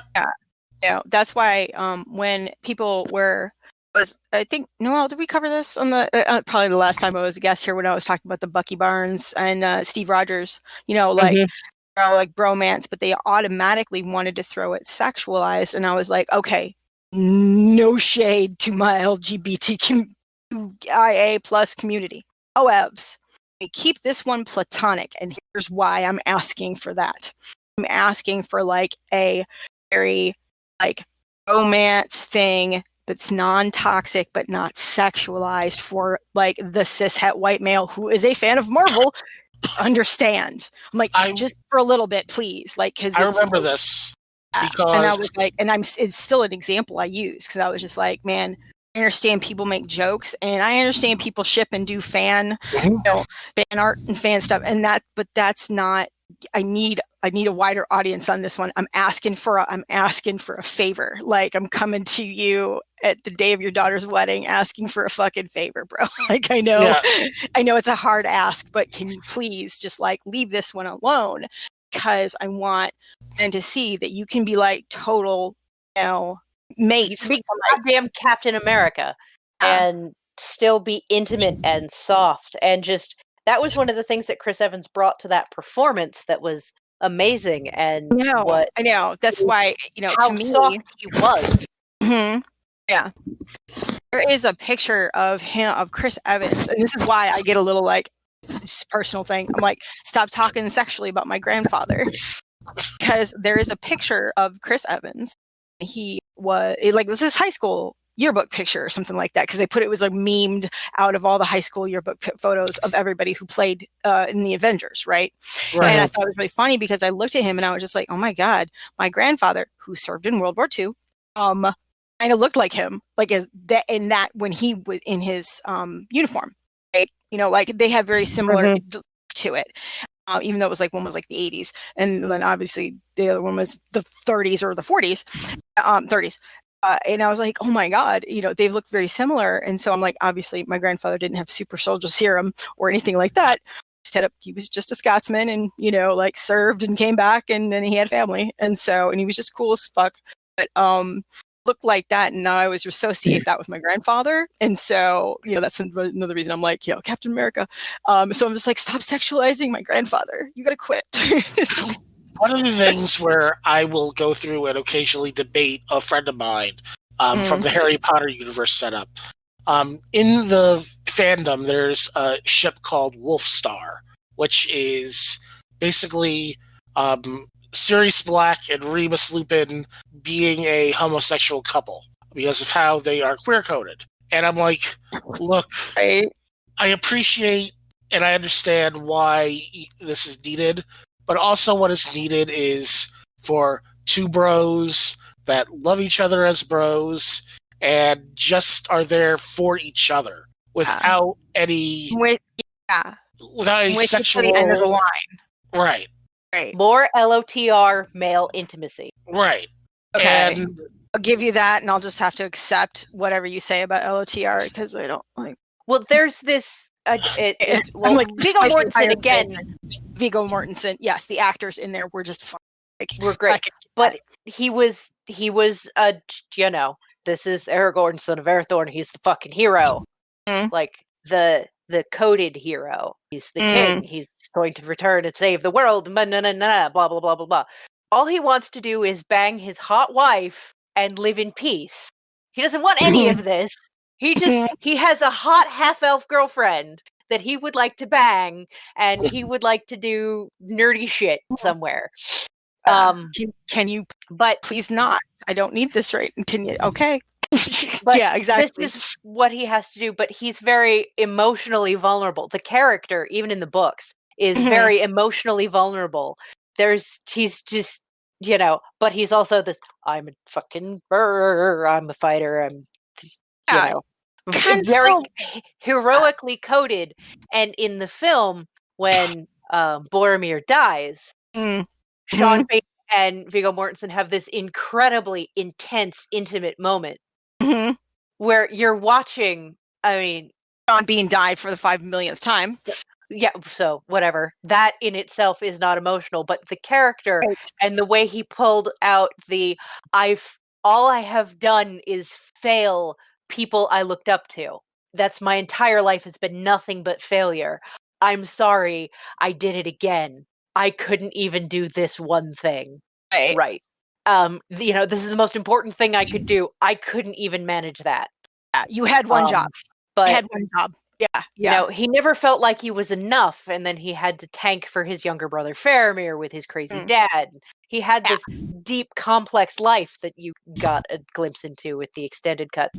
And he's dying, and, you know, once he's, you know, the official dead, they're holding hands, and they're very close, and it's this very, like, normally when you see that scene filmed and framed, it's a woman doing the comforting of the dying. Exactly. In this intimate framing, and here it's two men that obviously care and are being extremely emotionally vulnerable and extremely masculine at the same time, because this is post-combat. He's dying from battle wounds, and then Aragorn leans down and kisses Boromir's forehead, and it's just this beautiful, perfect, non-sexual, intimate, it's okay, be at peace kind of thing. We need more of that. Exactly. And I'm sure there are people who went, let's ship that, and or, you know, that's not manly, because it'll go both ways. I don't know the LOTR fanficdom. I'm sure everybody has been shipped with everybody. I'm sure by this point. Banged, but then orgy. But then we have the intimacy of the four hobbits and their relationships with each other, and that familial. I mean, Merry and Pippin are frightened a lot. We need more of that. And in the horror genre, we had a wonderful opportunity, again, for Sean Bain to be emotionally vulnerable in the Silent Hill movie. Oh, He played Harry Mason, but the director is a misogynist and thought that men can't be vulnerable in the way that a father wouldn't be vulnerable in the way a mother would be about the child. It's like he didn't have any concept of the game. Exactly. And I'm like, bro, do you even Sean Bean? Because did you see the end? I mean, he did what he could with what he had, obviously. I mean, Bean coming home, the end of that was expecting to see her not, but she was, her and the girl were there. Yeah. I'm all like, dude, is haunting. And I don't mean like that's freaky and disturbing because supernatural Silent Hill shit. I'm all like that. There was that too, because it was very atmospheric. but the director of photography type of shit. But oh my god, the look on his face of like, I expect you to be here because you weren't there, so you must be home, and and they're not there to him. It's kind of like heartbreaking, if you knew anything about it. And I'm just like, okay, so it wasn't going to be him because you just thought, oh, it's the bitch that's got to like go through hell and cry. Whatever, dude. But see the frustration in that, and I haven't really watched much film theory about that particular maneuver and any of the times that anybody's talked about Silent Hill. So that's kind of interesting. You have to know the games. But a lot of the people that I have watched, Ryan Hollinger, and a couple of others, know the game and and reviewed the film franchise, and they have they're very, very nuanced about a lot of the review. But that was something that I haven't really heard anybody talk about. That one, one of my favorite, kind of non-toxic couplings, male to male, quote unquote, male to male couplings was Rocket and Groot. Yes, because they had a peer-to-peer intimacy, and then they had that parent-child. And Groot and Rocket evolved and grew up, and kind of got a little more self-aware of themselves, especially that scene where like Yondu tells Groot all about himself, and in Galaxy 2 is just like what is so painful to watch, because he's like, I know all about you because you're me. Don't be me, that kind of thing. And that was so, because he was so toxic in his response to this overwhelming emotion and need, that I was all like, it's right there. It's hashtag big mood, son. Like, why do I identify with an anthropomorphic sentient fucking raccoon? Like, what the shit? Fox. No, it's really hilarious, but yeah. We got on this tangent because, back to how all of this and this lack of male touch and male intimacy and male processing of emotions, right? It's even bigger now. Exactly. I do. Yes, it does kind of like come back. There is a callback to that, because it's just like, it is up in your face, because this is go time. This is apocalypse, yo. And all these men are all like, it was supposed to be something else. It was supposed to be something we could attack. Yes. Something you could hit. Something you could solve with violence. Yes. It was supposed to be Mad Max, bro. It was supposed to be, please, what the fuck happened? I was like, I'm sorry, it's not The Walking Dead. I apologize profusely. I'm sorry. Yeah, it wasn't zombies, but there's also this backlash again with the men who can't process their emotions all end up in the same bucket. The men who are protesting are a specific demographic, and they all follow a pattern. And the more violent, outspoken protests have been directed at, say, Dr. Acton, female presenting, Gretchen Whitmer, who is female presenting. They are so upset at being told what to do. These men and their women. They are so upset that somebody else is telling them what they can and cannot do. That they do not run the world. That the world does not revolve around them. And the thing that just absolutely got me back was like, what now? They're comparing, you can't go outside because it's dangerous, to fascism. Oh, I know. Oh my God. And if we just had more awareness as a society to unpack this, we wouldn't be having this problem. So funny that like comparing this like stay at home, the stay at home things or the quarantines, whatever, to fascism. I actually wrote up on there dating apps and COVID-19. Everything I know from subreddits, but people have literally, like, there's been guys out there that have literally just been trying the hookup by telling women that they're fascists for obeying the stay-at-home rule because trying to keep humanity alive. I'm like, mad because they're trying to keep you alive. I'm confused now. don't understand. This is for your own good. And I don't mean emotionally or like somebody's fucking punishing you, bro. This is like, I don't know how I have to associate this to you, but like, say it was raining, but rain was made out of, I don't know, little pebbles on fire. Do you not go out then? You understand that little projectiles would kill you like that from raining from the heavens, and therefore, or harm you terribly. And them being on fire means that if you go back inside on fire, you will light your family on fire. Do you not go out then? Would you stay inside then? Just pretend it's that. Like how do you divorce this whole like you can't tell me what to do from this entire situation is the question of the day, actually. And you're like, I don't know how to get through to you. I don't, it's very frustrating, like I said, to me. And that's why I'm just like, there's a lot of stuff that's going on specifically with all those links that you put in that section for this podcast we were going to address, and you're going to put it in the thing. There's so much of that. I'm like, I just can't deal with it.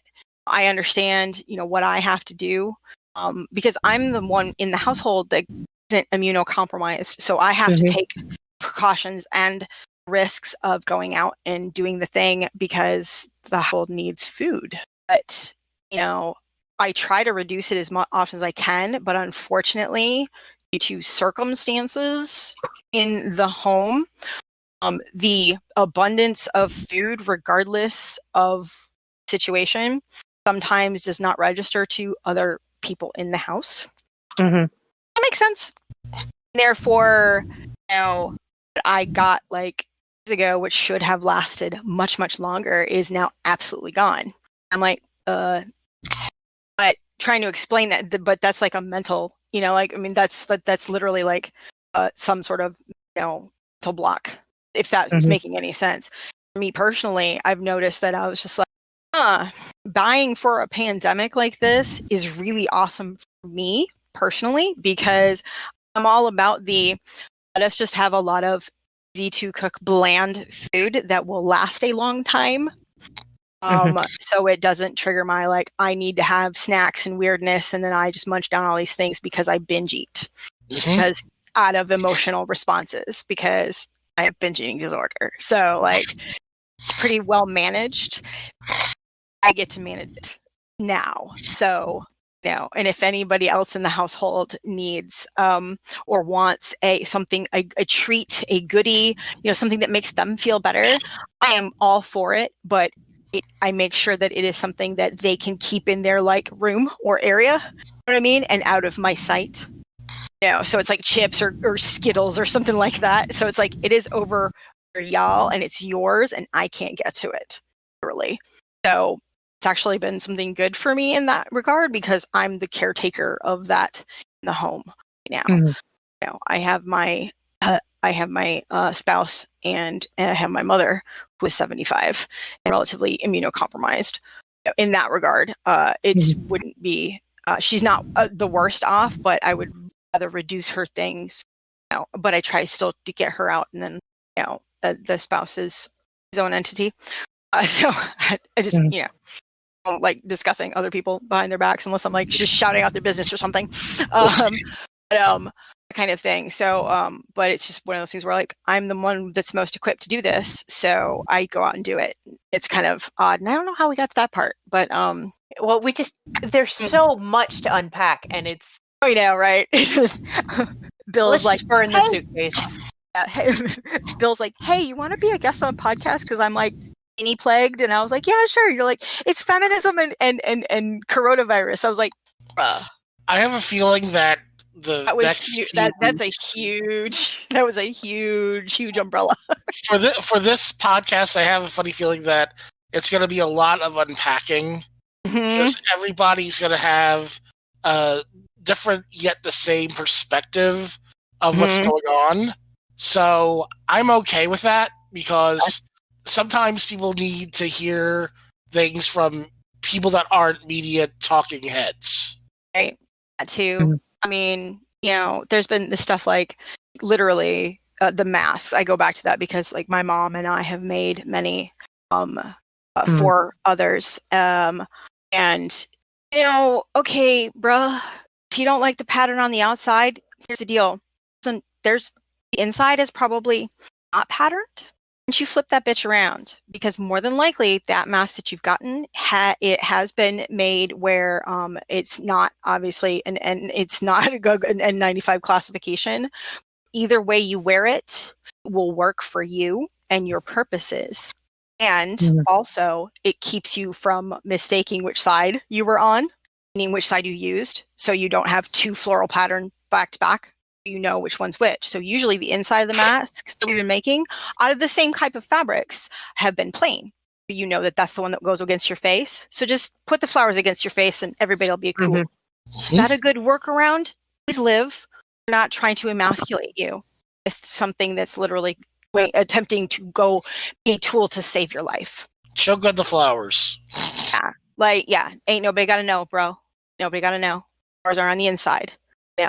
Much like probably most of their feels. Like your feels are on the inside. I understand. This is not the hill you need to die on about that one. But but then I've seen others who've been like, no, they're like, they're standing, give no fucks. They'll wear fucking, they'd wear a Mario.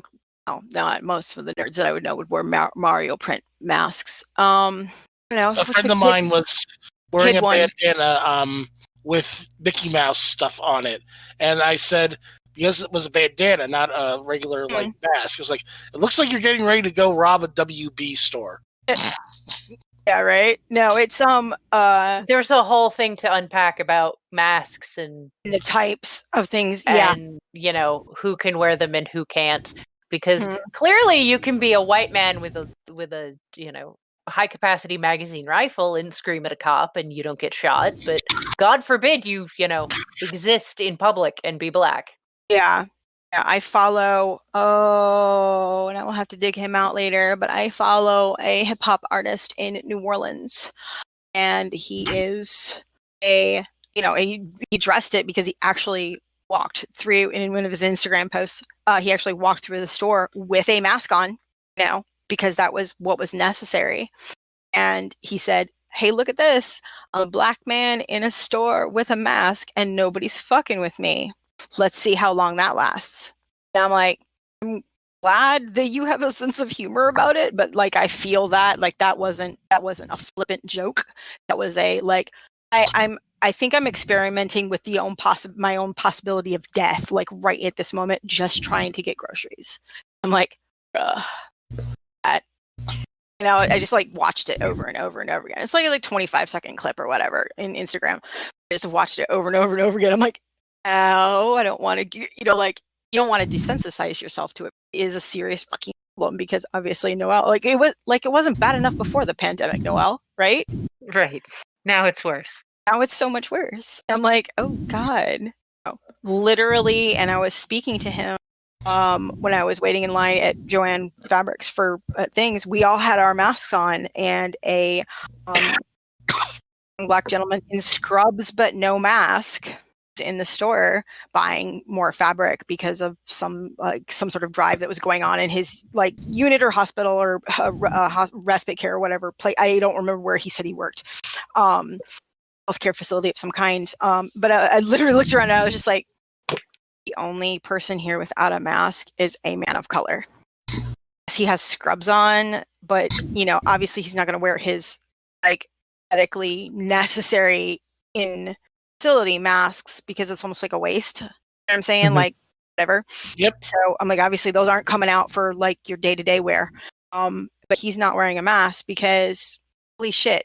I think that was like that. I think I met them before all the people talking line. They were also like, everybody was just so cool about it and talking about it. And we were like, really, that was like a moment of humanity where we're all talking about all the crazy going on, but like the really good experiences that people have been trying to make for one another. And I'm like, okay, that was a moment. But even in that moment of like, surrounded by kind of some decent humans right this second, that's pretty fucking cool. There is a man in the corner, this man in my periphery standing there without a mask because there's a distinct possibility he could get shot now, or at least profiled heavily and then kicked out or something, because it was Citrus Park. So they're not about not usually about the shoot 'em ups, but they are a little bit about the suburbanite filing in that area sometimes. So I was just like, man, good on you for still making it out to try to buy the fabrics for this, that, and the other thing. I guess they sent him out because he was the one that was like going to know what could be used for the day-to-day wear masks for the people to be given to don't. So they were donating it to them to make for the, I don't remember what it was. There's been a lot of like mask donation programs around here, but obviously there's only so much that we can do with that. Like a personal ability to create them. So I'm like, I make the civilian kind, make 3 different kinds of civilian kinds, but no, now it's back to 2 because honestly, like I designed a pattern for one that looks a bit different and it looks like one of those motorcycle neoprene masks. It's cloth and it has the toggle ties in the back, so it's easy on and off. Right. But because everybody hates the ones that go around your ears. No. That doesn't matter anyway because we ran. There's been a run on elastic. Here's another thing: is like, how many times did you ever think in your life, Noelle, that you'd see a run on elastic and quilting fabric because it's the tightly woven fabric that gives you the greatest level of protection. Exactly, and interfacing, interfacing on like even down to the heavyweight. And they were suggesting you so weird. Like so fucking weird. I'm like, I'm sorry, what? No. Okay, I can't get elastic. I have actually been cannibalizing clothes because I have gotten very purge-like in my, I'm not going to make this project and I don't feel it anymore, so buy and I just feel it. But before I toss the body out, I scavenge it for parts. So a lot of elastics that have been in like tight costumes I wasn't going to fucking do or whatever. And I'm just like, why do I have this anymore? Who knows? But if it was about to be donated or it was only kind of half-assed and I was going to throw it out because it's gross clothing and it's not even going to be secondhand useful to anybody, I will cannibalize that shit for like elastic now. It's ridiculous. But I had a lot because of my costuming, so that was that. But yeah, just so much weirdness about that, you know. What you're saying, I'm sorry. I have a roommate that does a lot of shopping at second-hand stores to go through and refurbish things. And what she, instead of refurbishing them, she's been like pulling elastic and things like that. So people that have skill can actually make more masks and things like that. I have been doing that as well until until all the thrift stores closed down for quite a while. Actually, coming up this next week is actually when they're supposed to be. A couple of them in the area are reopening. They're like, here are all our requirements, and we have been, sanitized and cleaned and donated items and this, that, and the other thing. And only 10 people per, in a store at the time. Masks and gloves are either encouraged or insisted upon, depending on the like one is the hospice care, and the other is for it's for I think VA or something like I can't remember. There's 2 of them. That I frequent very much, but they have like dollar bins or stuff a grocery bag for like $8 or whatever. It was hot on that trail, getting like ski shorts or whatever, and just cannibalizing it for parts. So yeah, good on your roommate, Bill, because I was like, yep, I was doing that for a while. Yeah, just really weird shit, and people have been like. You're just like, oh, I didn't realize I was ever going to run out of something so benign. All right. It's, I think, a good time to go through and wrap things up. Just a reminder, did you, since last time, start a Patreon? No, I have not. I'm still working on that. There was, that one had to be set aside again, but that part of that idea was going to be that, that tier for the, purchases of was it a song and a dance, right? No, whatever. But yeah, but are still on the table. Well, shit. Okay. Yeah, I was just reminded. I was like, you know what? I agreed to it. Do still insist on Vet by MC Chris. I don't care if they pay the money or pay over it. They don't get a change in the song. Is what it is. Fuck it and see. I have your other social media available to put on the web and on our notes. I think this is a good time to wrap things up. Does anybody else have anything else to say that may be on a brighter note before we sign off? Everything's shitty, but keep going, people. We will find the other side of this.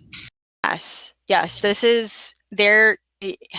Look at the bigger picture. It is really overwhelming and terrifying, and a lot of people's reactions to fear is violence and frustrated rage. Believe me, I have the same reaction to it. We will somehow fucking get through this, because if you don't hang on to something decent, you're just wasn't good. I'm not good at this, stay gold, pony boy. How about that? How about just that? Stay gold.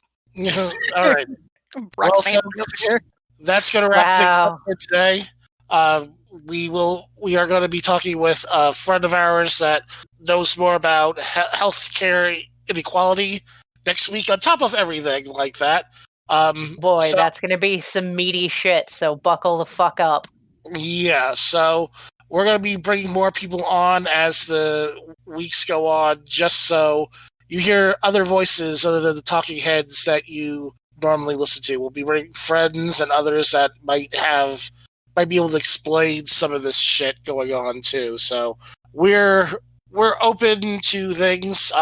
If you have any questions, send us an email at writeus@xchromosomepodcast.com. That's writeus@xchromosomepodcast.com. Any questions, comments, concerns, any feedback, let us know, and we'll see what we can do. That being said, thank you again, Gretchen, for showing up. Of course, anytime. And I've got plenty of time still, apparently. And my name is Bill. And I'm Noelle. And we all have an X chromosome. Good night, folks. Craig, get out. Craig, get out.